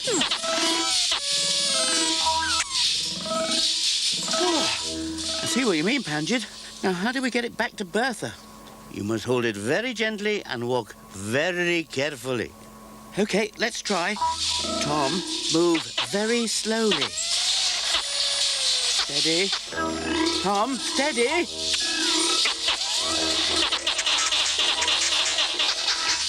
Whoa, I can't hold it. Tom, come back.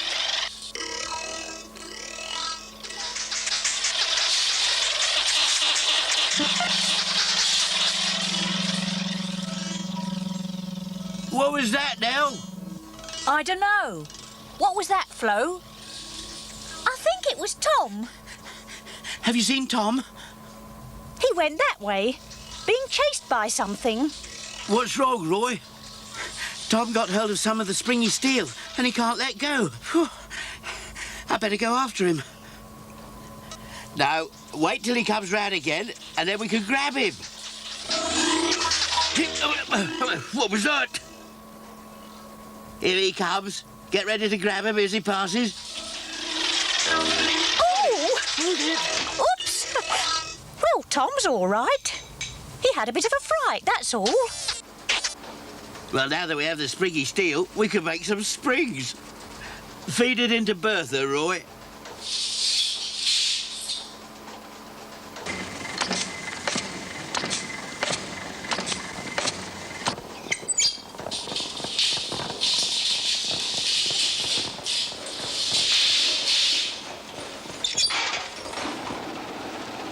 How are you getting along, Ted?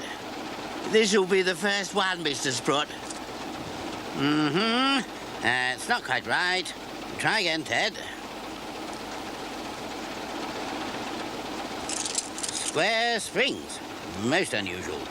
I must have got my calculations wrong. Do something, Ted. Rounder, I think, and a bit thinner.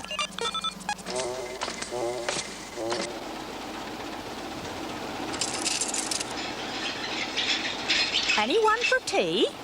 Still not right. We need to give Bertha the actual size and shape of springs to make. I think I have the answer. Look what Mrs. Tupp has got in her hair. By Jove, yes, I see it. Mrs. Tupp, may I borrow one of your curlers? Oh, with pleasure. It's the same size and shape of the springs we have to make. But I need it back. Of course, Mrs. Tupp, as soon as Bertha has had a good look at it.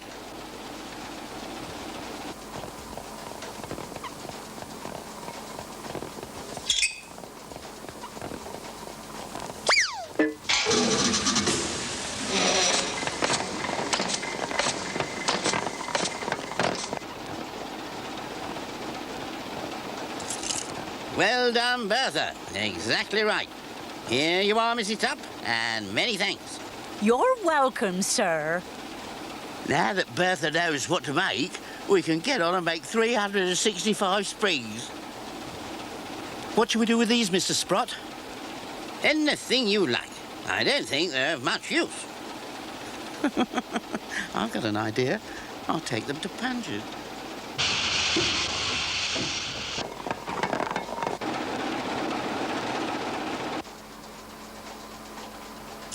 Are you sure about this, Roy? Try, Panjit. Jump. Oh, my goodness, they work. Thank you, Roy.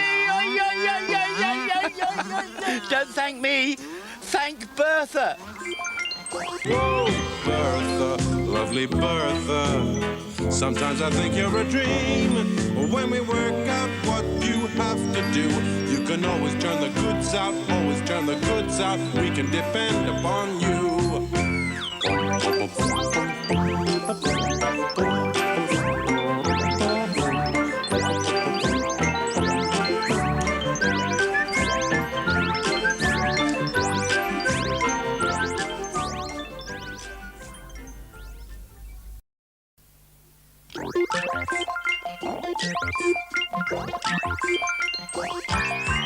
Bertha, lovely Bertha, you are a lovely machine, and anyone who works with you will know just what I mean. Whoa, Bertha, lovely Bertha, sometimes I think you're a dream. When we work out what you have to do, you can always turn the goods out, always turn the goods out. We can depend upon you. Clicking in the day, flashing in the night, your computer is shining brightly. Some people say you have a mind of your own, and I think that's very likely. Oh, Bertha, lovely Bertha, sometimes I think you're a dream. When we work out what you have to do, you can always turn the goods out, always turn the goods out. We can depend upon you.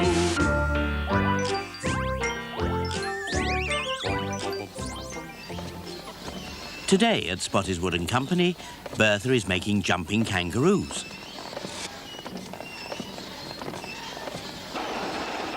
Roy puts a battery inside each one before passing it to Tom. Nell is packing them into their kangaroo boxes.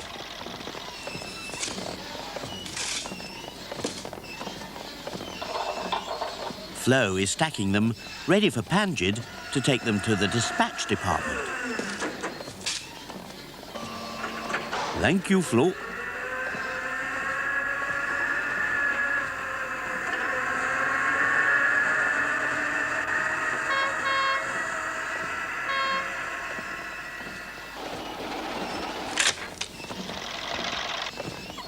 Shouldn't you be testing them, Roy? I tested one earlier. They're really good. I had to stop it jumping too high. How do they switch on? You lift up the tail. What, like this? Whoops! Catch it, Roy! Catch it, Tom! Look out, Nell! Oh! What was that? Here it comes! Got it! Missed it!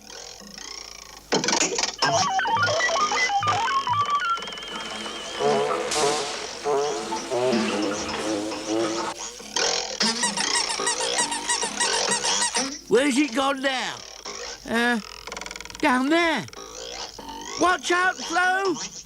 Oh! My goodness! What are those boxes doing, Miss McClackety? They seem to be jumping up and down, sir.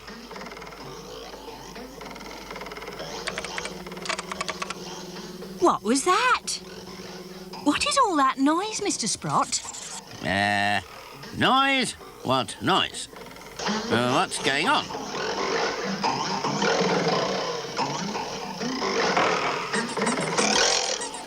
I've got it. Someone must be testing my kangaroos. They're working quite well, don't you think? What should we do, Ted? We'll have to wait until the batteries run down.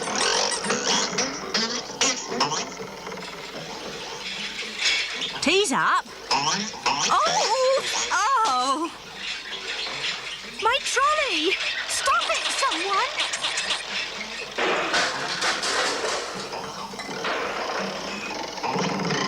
What do you make of this, Mr. Sprott? Rather splendid, don't you think, sir? Those leaping kangaroos are working awfully well, what, eh? But how do you stop them, Mr. Sprott? You just turn them off, sir. But how do you catch them to turn them off? Oh, I don't really know. So, it's back to the drawing board, eh, Mr. Sprott? Afraid so, sir. I think they're running down, Ted. At about time, too.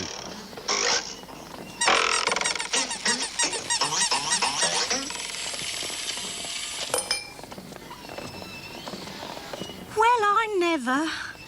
What a mess. We'll have to open all these boxes and replace the batteries. Shall I put a new one in this fella, Ted? Yes, but be careful. We don't want to set it off again. I believe these belong to you. I found them over the other side of the factory. Thank you, Mr. Duncan. Yes, well, be more careful in the future. Good. That's me away home. Come on, Roy. Time to go home.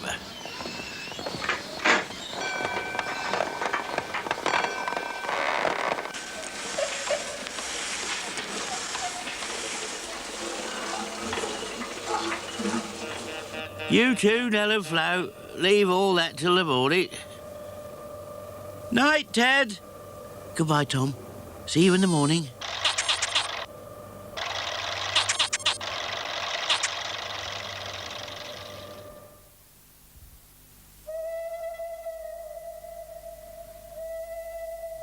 It is night in the factory. Everything is still and quiet.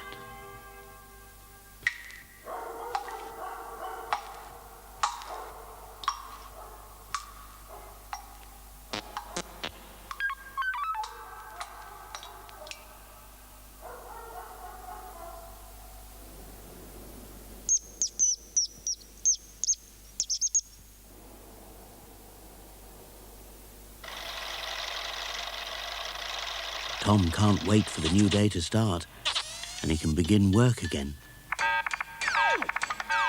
Tom has heard something unusual. Someone is trying to force open the big doors.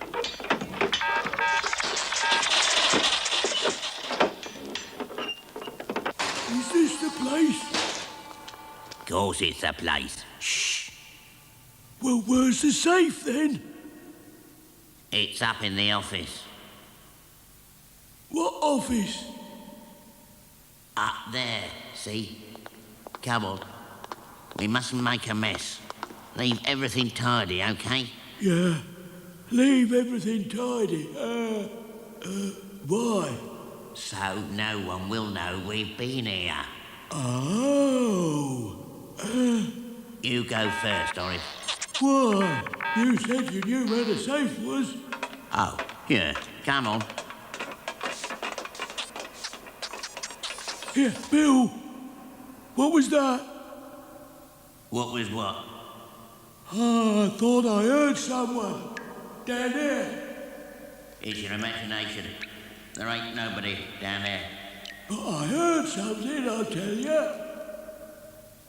It's probably mice. Come on.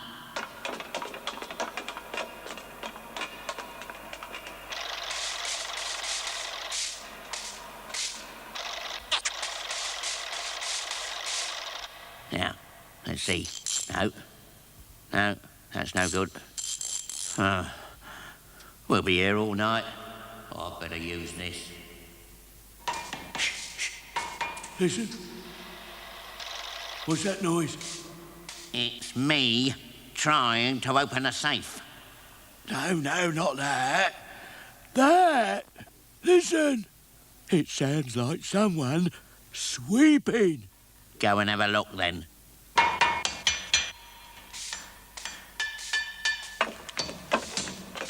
I don't like this. I don't like it one little bit.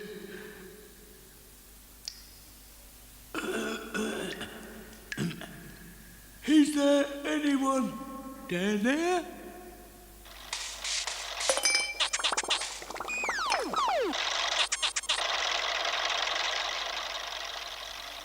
Bill? 200, 300, 400. Bill! What? There is somebody down there. I heard them. Come on, let's get out of here. All right, I'm nearly finished. OK, let's go.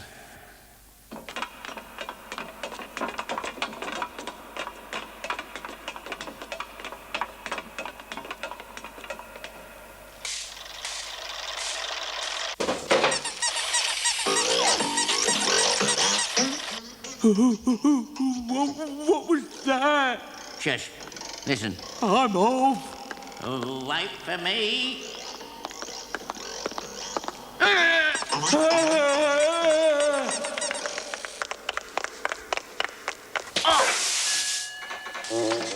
The burglar has slipped on the oil and started Bertha. Come on, Bill. Let's get out of here. The bag. I've dropped the bag.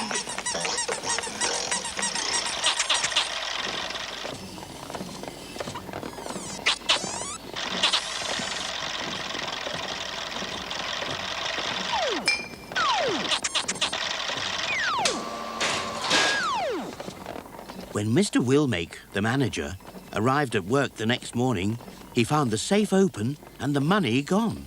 Oh, dear. All the money for the wages has gone. This is awful.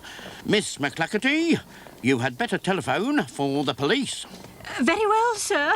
Mr. Duncan, you had better tell everybody the bad news. There's no money to pay the wages this week. Aye, sir. I will do that.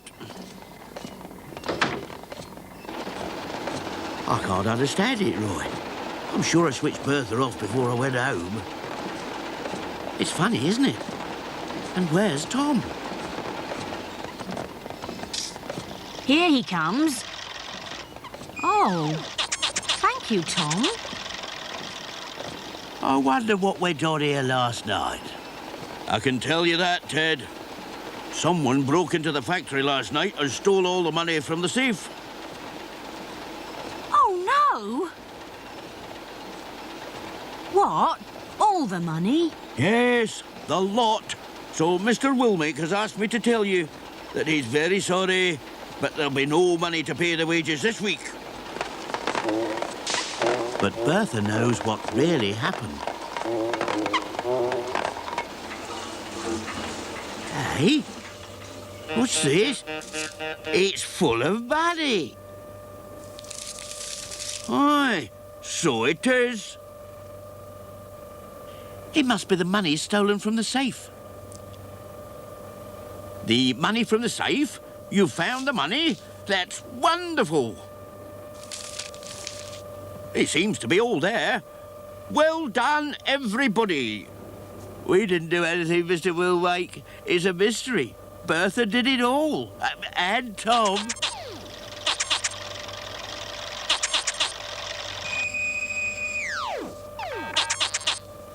Goodness me. Well, thank you, Bertha. And thank you, Tom.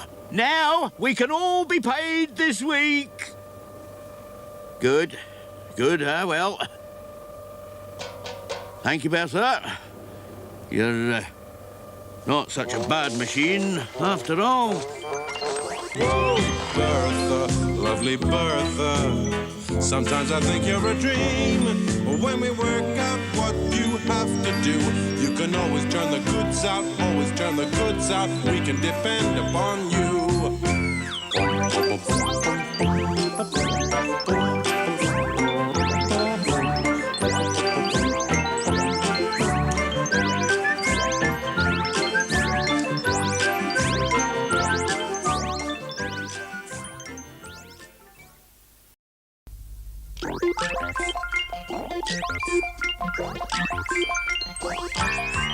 Bertha, lovely Bertha, you are a lovely machine, and anyone who works with you will know just what I mean. Whoa, Bertha, lovely Bertha, sometimes I think you're a dream. When we work out what you have to do, you can always turn the goods out, always turn the goods out. We can depend upon you. Clicking in the day, flashing in the night, your computer is shining brightly. Some people say you've a mind of your own, and I think that's very likely. Oh, Bertha, lovely Bertha, sometimes I think you're a dream. When we work out what you have to do, you can always turn the goods out, always turn the goods out. We can depend upon you.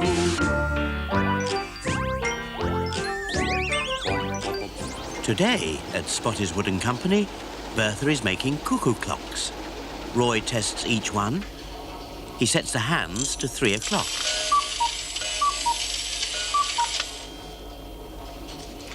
This one's working all right, Ted. Here you are, Tom. Thank you, Tom.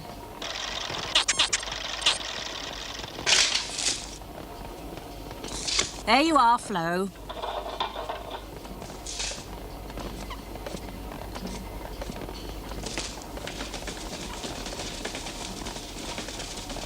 Don't stack them too high, Flo. We don't want them falling down. All right, I won't. Oh, you better give me a hand, Nell. Try that one with the hands at 4 o'clock, Roy.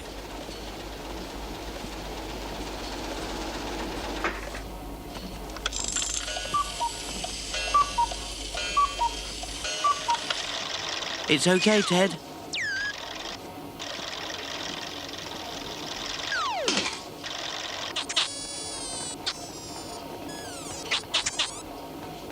Nell is helping Flo stack the boxes and doesn't know that Tom is waiting. Tom wonders why the bird keeps hiding in the clock.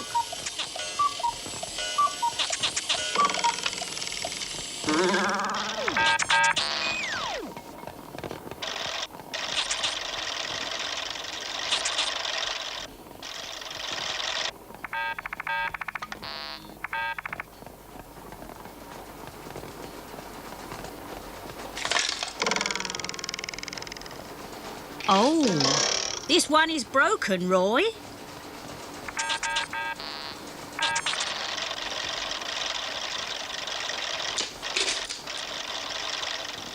That's funny. It was all right just now. Did you do this, Tom?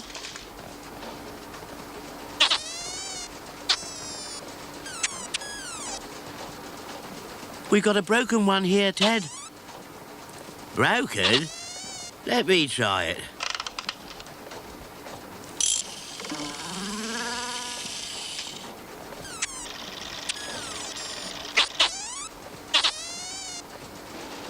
I wonder how that happened.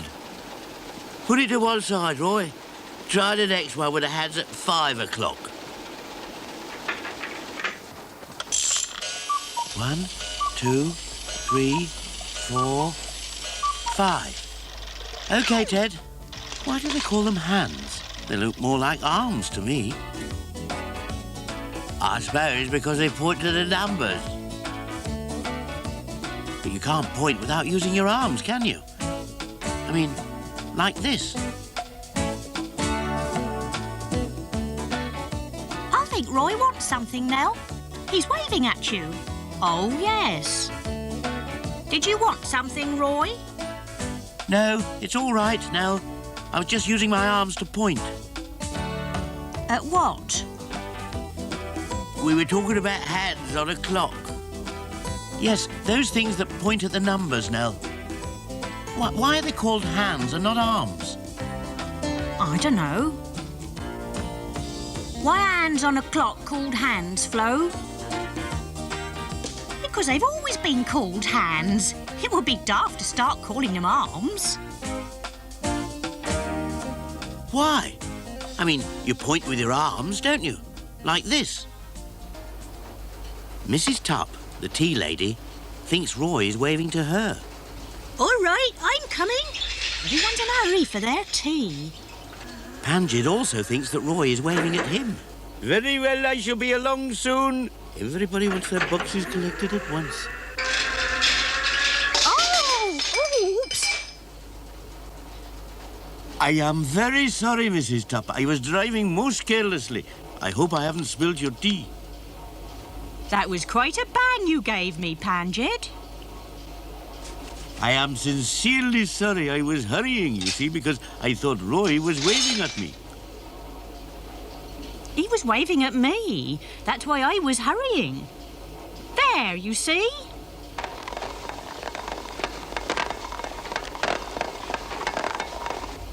I'm coming! I'm coming! I'm coming! I'm coming! I must be more careful and not drive so fast. Here comes Mrs. Tupp. Oh, good. Time for a cup of tea. I came as fast as I could. We'll let Mrs. Tupp settle the argument.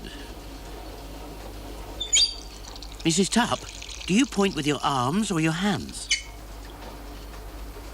My finger. Like this. Quite right, Mrs. Tupp. Perhaps we'd better call them fingers on the clock. Do you know what I've often wondered? What? Why it's called a clock face? I should have a nice cup of tea, love, and stop worrying about clocks. In the design office, Mr. Sprott is working on a new clock that he's just invented.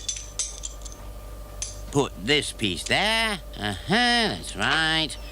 Good, good. And that piece there. Splendid. It's ready to go. What makes it work, Mr. Sprott? Most clocks have to be wound up or have a battery. This one will work with just one jug of water. Really? I'll show you. Pass me that jug of water, please. But take the flowers out first.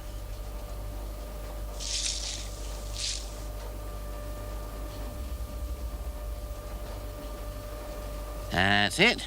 Now, watch. The water drips slowly from this valve and onto this propeller, making it turn. Inside the clock, all the cogs and wheels begin to go round, making the hands on the clock move and show the time. Mr. Sprott, you're a genius. Well, it took a bit of working out. I must check it to see it keeps good time. It doesn't tick like an ordinary clock, but if you listen carefully, you can hear it going splat, splat, splat. It's very quiet. Yes, yes. This is a very restful sort of clock. As you quite rightly say, you can hardly hear it working. That's because it stopped. Oh dear. The water isn't dripping. The valve must be stuck. I'll soon fix that. you're all wet, Mr. Sprott. Mm-hmm. Now my watch has stopped. Well, you'll just have to invent another sort of clock. Yes. It's time I got back to the drawing board. And time I got some fresh water for the flowers.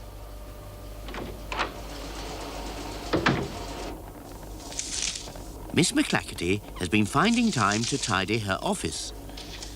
At the back of the filing cabinet, she's found some old papers. Well, I never. Fancy that. Come in. Mr. Wilmake, I found some old papers about Bertha. Really? Let me see.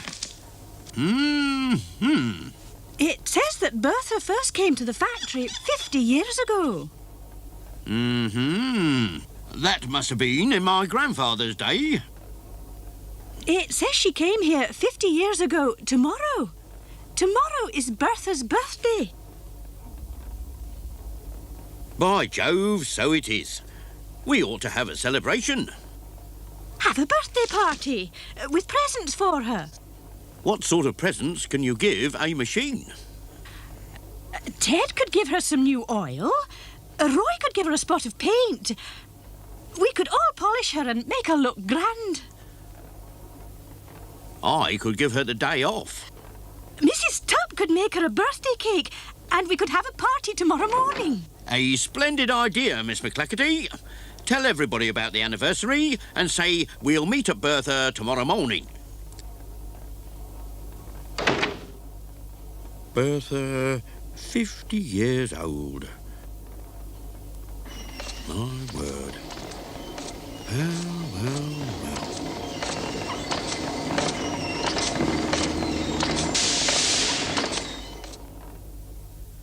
The next morning, Mrs. Tubb arrived early to make Bertha's birthday cake. Tom wants to help her. All right, Tom. You can give me a hand to ice the cake. Ted, Roy, Nell and Flo also arrived early to make Bertha look her best.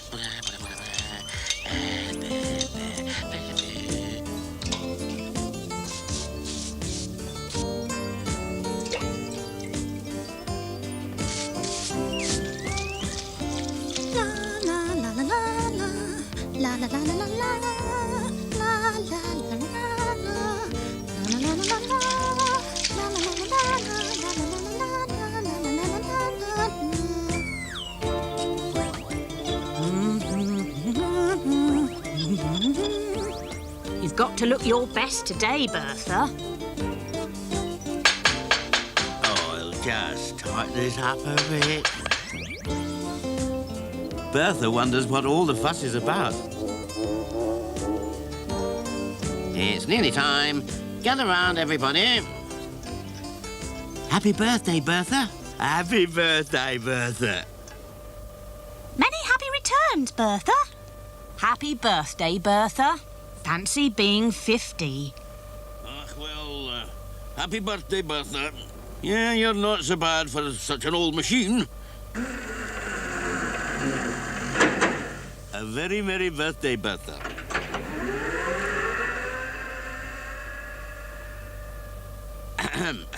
Home. I would just like to say how proud we are of Bertha and to say thank you to her for the 50 years she has worked in the factory. As a birthday treat, I'm giving her the day off. Well, how about that? No work today, eh, Bertha? And since this is such a special day, I think my grandfather, who first brought Bertha to the factory, should be here to share it.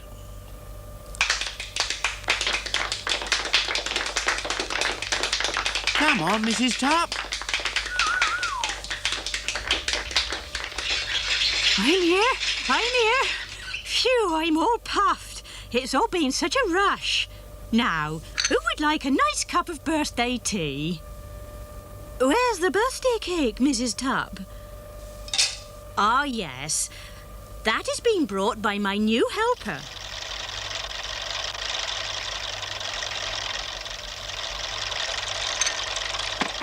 Oh, that looks very nice, Mrs. Tupp.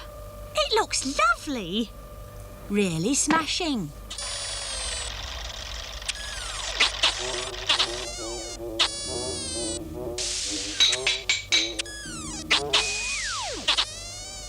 Thank you, Bertha. You really are the best machine.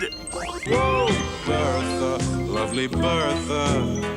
Sometimes I think you're a dream. When we work out what you have to do, you can always turn the goods out, always turn the goods out. We can depend upon you.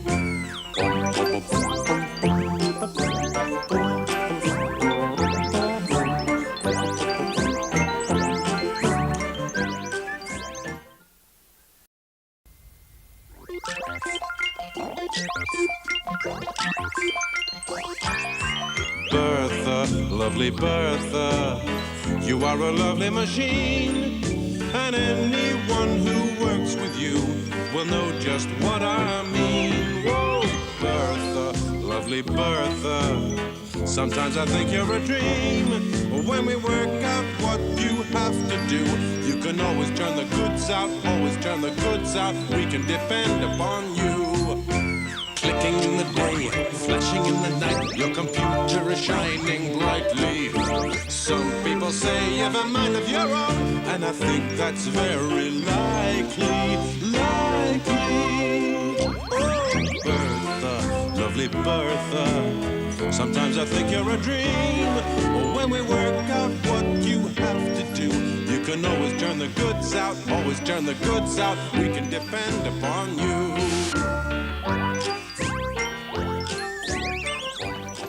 Today at Spotty's Wooden Company, Bertha is making beach balls for the summer season. But inside the factory, the heating system has broken down and everyone is working in their outdoor clothes. It is winter and very cold.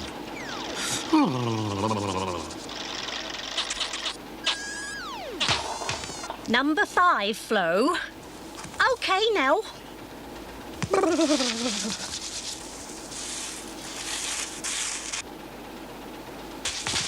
Oh, it's freezing.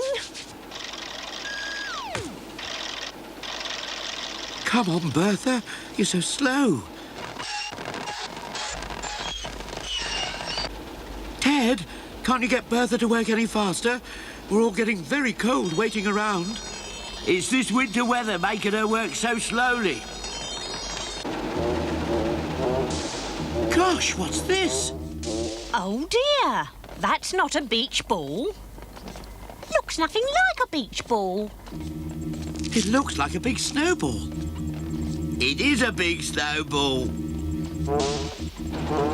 Another one. Another snowball. 2 snowballs. People won't want to buy these to take to the beach in summer. You're right. I better stop Bertha before she makes any more. Mr. Duncan, the foreman, has come to see what is wrong. What's happening here, Ted? I meant to switch her off, Mr. Duncan. Bertha's so cold she's making snowballs instead of beach balls. Well, they're not much use, are they? Shall we pack them, Mr. Duncan? Put them in a net with the others? No. Put them to one side and wait for them to melt. You'll probably find a beach ball inside. Tom, put this in the corner.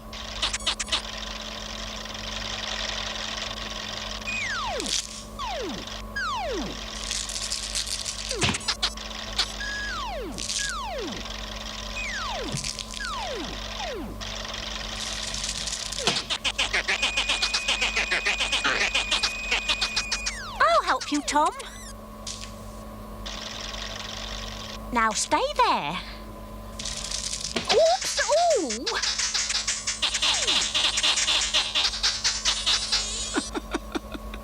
Are you playing snowballs, Flo? Thank you, Roy. Oh, I've got a cold bottom. Start her up again, Ted. I know it's cold, but Bertha must keep working. Right now, Mr. Duncan. But she won't like it.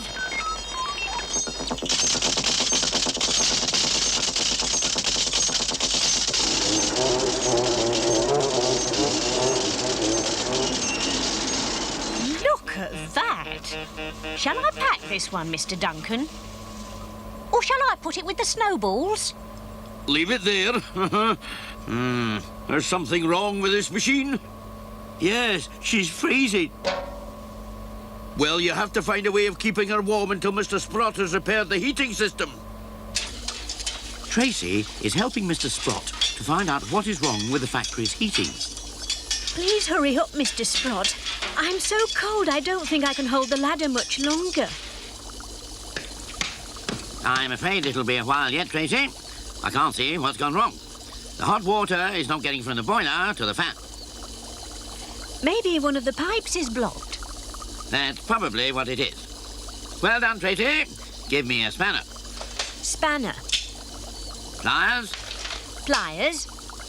Hammer. Hammer. Torch.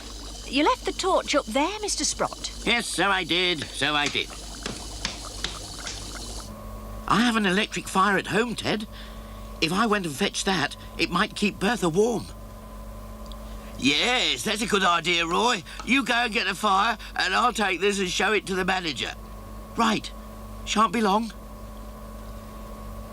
Up you come. Whoops, whoops. Let me help you, Ted. If you and Flo lift it up, I'll put my arms underneath. Whoops! I can't hold it. How do we do it, Ted?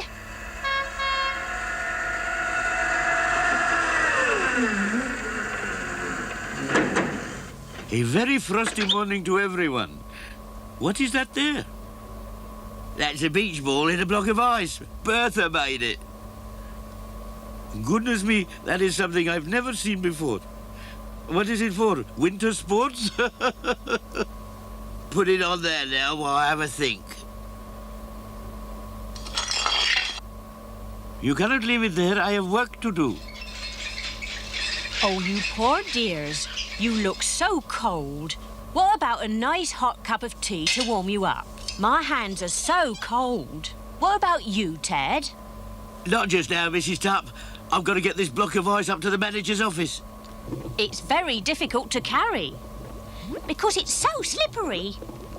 It would be. Bertha must be very cold to make a thing like that. Whoops, it's slipping. Let me help you, Ted. Thank you, Tom. Now, why didn't I think of that? Hold the net open, Paget. That's it. Now I can take it up to the manager's office.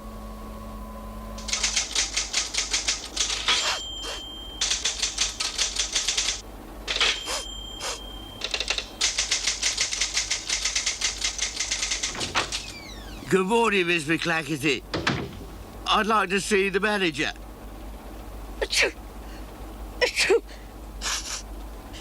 Good morning, Ted. I'll tell him you're here. Mr. Wilmake, Ted is here to see you. Thank you. I will be right out. Golly, what's that? That is a beach ball frozen in a block of ice. Good morning, Ted. My word, where's that come from? Bertha made it.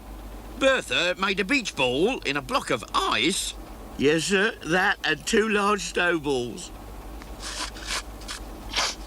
Bertha must be as cold as I am. Bertha is right next to the big double doors, the coldest place in the factory. Well, we must find a way of keeping Bertha warm and make sure that those doors stay closed. Roy's gone home to fetch an electric fire. That's very good of him. Has Mr. Sprott found out what is wrong with the heating system yet, Miss McClackety? I'll go and see, sir. I've brought you all a nice hot cup of tea. Thank you, Mrs. Tupp. I'll have mine when I get back. Right, oh dearie. I'll save you a nice warm sausage roll. Here you are, sir. I think beach balls look very pretty in blocks of ice. Mr. Sprott and Tracy are looking at a plan of the factory's heating system, trying to see which pipe is blocked. And that pipe leaves here, goes around there, Turns a corner there, drops down here, goes up there, turns another corner here, and stops up there. there. Hello, Miss McClackety. Have you found out what's wrong, Mr. Sprott? Yes, we've discovered which pipe may be blocked. It won't be long now. We'll soon have the heating back on. I hope so. Everyone is freezing. Bertha's so cold, she's producing snowballs. Dear me, that won't do. Tell Ted to keep her warm. We must all try to keep warm. I would need a hot water bottle to do that. Ah, that's a brilliant idea, Tracy. There must be plenty of hot water bottles in the dispatch department. Yes, the big order for hot water bottles that we made last month, they haven't been sent to the chemist shops yet. I'll go and see Paget. Yes, find as many as you can. Now, Tracy, back to work. Hey, where are the tools I asked for? Up there, Mr. Sprott. Ah, yes, so they are. Where would Paget have put the hot water bottles? Let me see. Ah, in here. Ted, could you take these to Mrs. Tupp and tell her to fill them with hot water? Then she can give them to everyone to keep warm. Good idea, Miss McClackety. Paget, give me a hand here, will you? In her kitchen, Mrs. Tupp has boiled a lot of hot water to make some more tea. Mrs. Tupp! Hello, Ted. I need your help with these hot water bottles. I want you to fill them up with hot water and take them around to everybody to put inside their overalls. Now, that's what I call a good idea. That should keep them warm. Mr. Wilmake has come to see the snowballs that Bertha has made. Most unusual. Inside each one of these, there must be a beach ball. Careful, sir. They're very slippery. Oh, no. What is that, Flo? Ah! Oh, poor Mr. Wilmake. Oh. Oh! Stop it, Tom.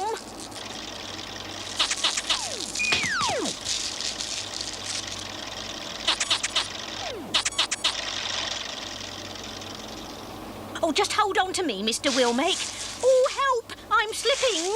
This is like a skating rink. Don't push, Nell. Ouch! Sorry, Nell. Sorry, Mr. Wilmake.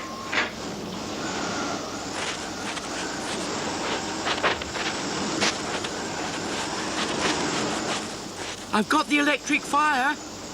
You all right, Roy? Yes, thanks, Ted. I got the fire. I hope it'll work.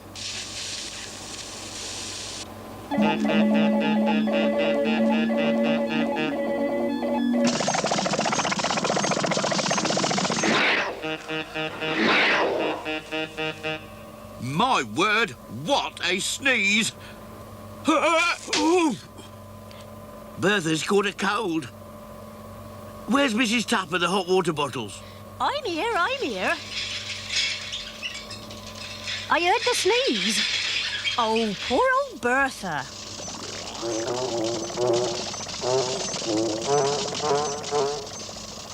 Put these around her quickly. We've done it, Mr. Wilmake. We found the blocked pipe. The heating's working again. Phew, yes, I can feel it. Yes, it's certainly getting warmer. Yes, well done, Mr. Sprott. And well done, Tracy. It will be wonderful to have a warm factory again. Where is Miss McClackety? Has anyone seen Miss McClackety? Well, I never. I'm warm again, but now I'm trying to keep my feet dry. That's because the heat has melted the block of ice and left a pool of water. It's like being at the seaside. Bertha, lovely Bertha, Sometimes I think you're a dream. When we work out what you have to do, you can always turn the goods out, always turn the goods out. We can depend upon you.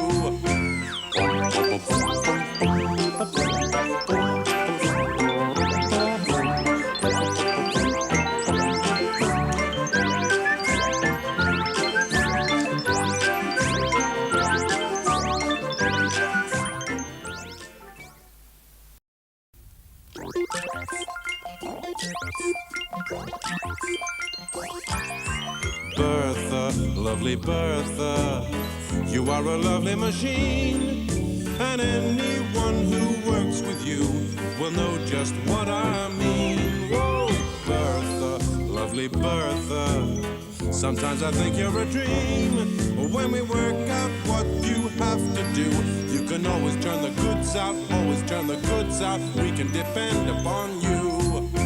Clicking in the day, flashing in the night, your computer is shining brightly. Some people say you've a mind of your own, and I think that's very likely. Oh, Bertha, lovely Bertha, sometimes I think you're a dream. When we work out what you have to do, you can always turn the goods out, always turn the goods out. We can depend upon you.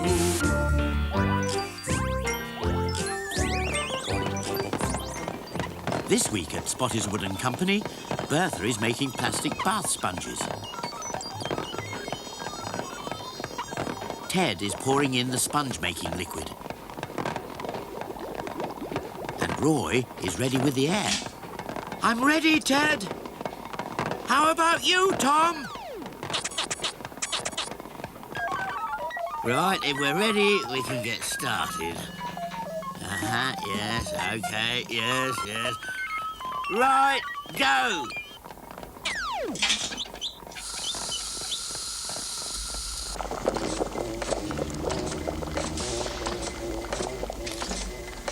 Nell and Flo are waiting for Bertha to make the first sponge. Nell is ready to pack, and Flo is ready to stack. Come on, Bertha, come on. Shall we let in some more air, Ted? Yes, but not too much, or we'll have more holes than sponge. More air, Tom.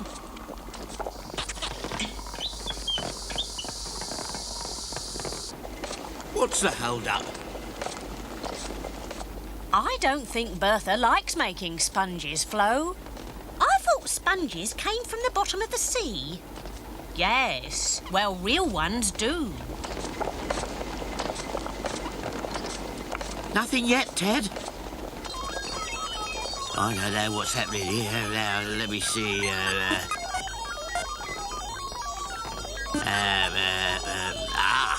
That sounds better. Here they come.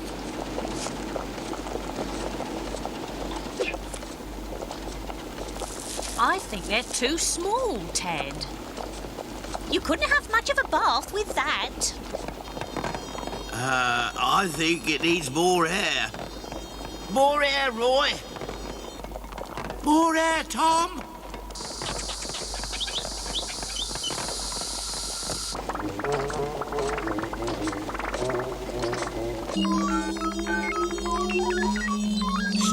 Stop, that's too much. Stop, Tom, stop.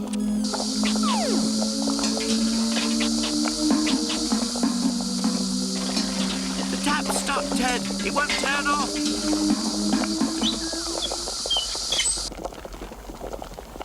Phew, that stopped it. I hope we haven't let in too much air.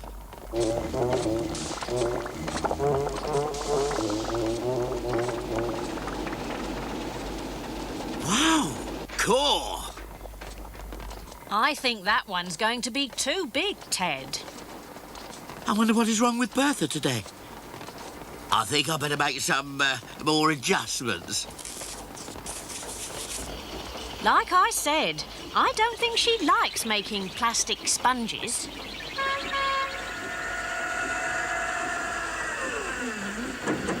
My goodness, that is the biggest sponge I have ever seen.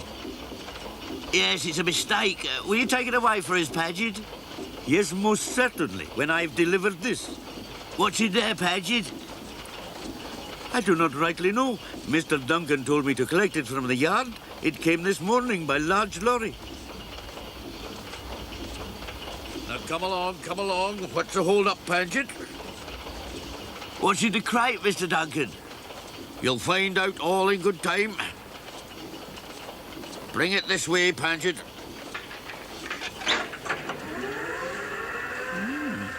I wonder what's in there. OK, let's get back to work. We'll move the sponge off the conveyor belt. Up your end, Nell. Steady, steady. It's not heavy, just awkward. Put it down.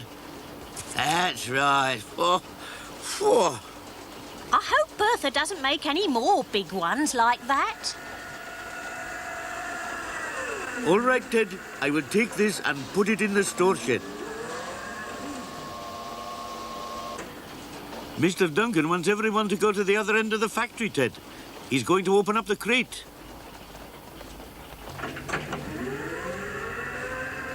Come along, let's go and see what all the mystery's about.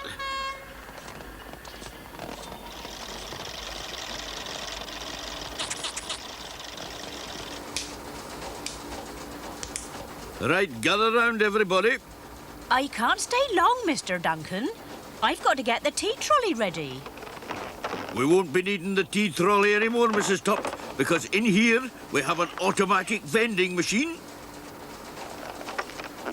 What is an automatic vending machine exactly? You will soon see, Flo. Give me a hand here, Roy.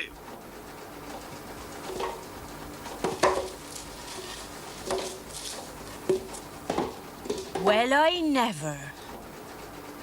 Now pay attention while I explain. By pressing any of these buttons, this machine will automatically make you tea, coffee or hot chocolate, with or without milk, with sugar or no sugar at all. In fact, this wonderful machine will make it any way you like it. I like it best the way Mrs. Tubb makes it. This machine will make it much faster and so save time on tea breaks. I will demonstrate. Plug it in for me, Roy.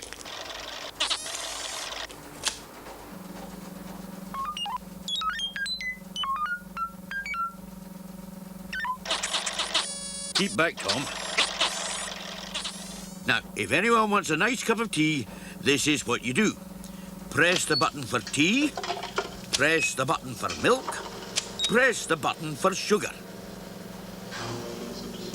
And there you are, a nice hot cup of tea. That's all there is to it. Does that mean I'm not the tea lady anymore? You'll still serve tea to those people in the offices, Mrs. Tubb. This thing is doing me out of a job. I'm going to have a word with the manager. I'll come with you, Mrs. Tubb. Do you want to try it, Nell? I'll give it a go. What would you like, Flo? Tea with milk, but no sugar.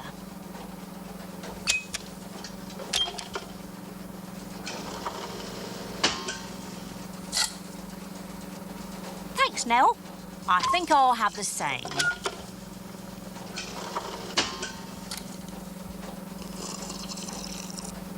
I suppose it is a jolly clever machine. Yes, but it doesn't give you a currant bun like Mrs. Tubb.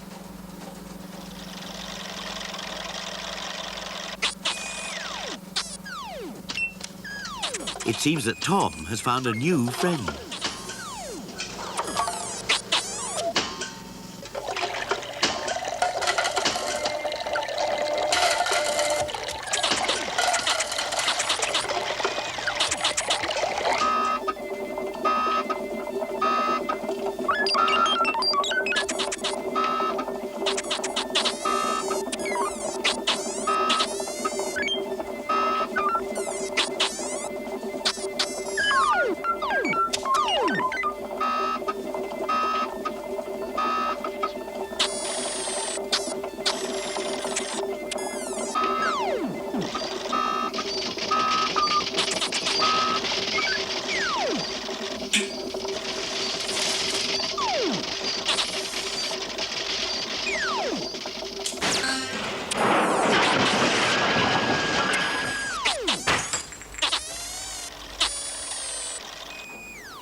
Upstairs in the office, Mrs. Tupp is complaining to the manager. This new hot drinks machine is doing me out of a job, Mr. Willmake. You mustn't be upset, Mrs. Tupp. When Mr. Duncan suggested buying the machine, I thought it would save you a lot of work. That machine will never take the place of Mrs. Tupp. You must give it time, Ted. I'm sure people will soon get used to it. I've just had a call from Mr. Duncan, sir. That new drinks machine has broken down already. Good gracious, that didn't last long. He said something about Tom playing about with it. Tom? We better go and see. Who did this? Tut, tut, tut, tut. That machine had cost a fortune. What has happened here, Mr. Duncan? I don't know, sir. I came past and found this. I think the little robot has been playing about. He didn't mean any harm. He probably thought he'd found a new friend to play with. Well, I never. It's blown up. I'd better go and make us all a nice cup of tea. What are we going to do with this machine now? Oh, I'll soon have this repaired, sir. Then we can keep it for when Mrs. Tupp is away on holiday and things. Yes, that is a splendid idea, Mr. Sprott. Now we'll have to get all this mess cleaned up. Bertha's just made the very thing to do that, Mr. Willmake. It's a giant sponge. Good old Bertha.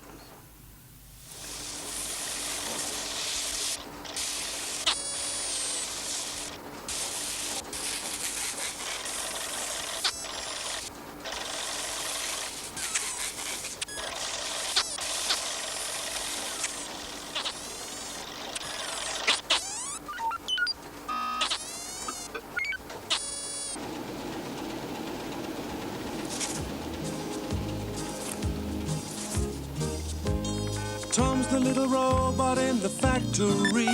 He's entirely run by electronic wizardry. Whenever he's working and happens to be near, everyone can hear his signal singing loud and clear.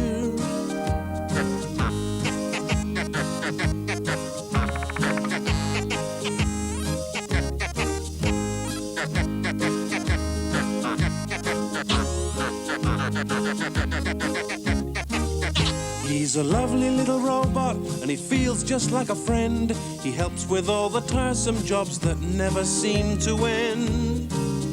Everyone just loves to see him, hopes nothing will go wrong. It's great to hear him buzzing round and bleeping out his song.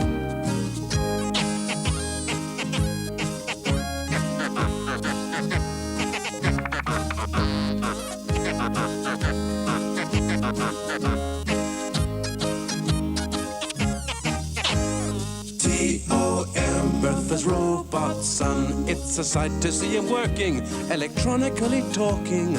T.O.M. Bertha's robot son. It's super since he's been here, helping everything along.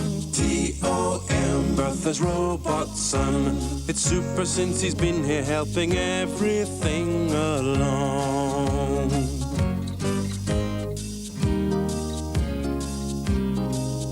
He's a lovely little robot, and he feels just like a friend. He helps with all the tiresome jobs that never seem to end. Everyone just loves to see him, hopes nothing will go wrong. It's great to hear him buzzing round and bleeping out his song.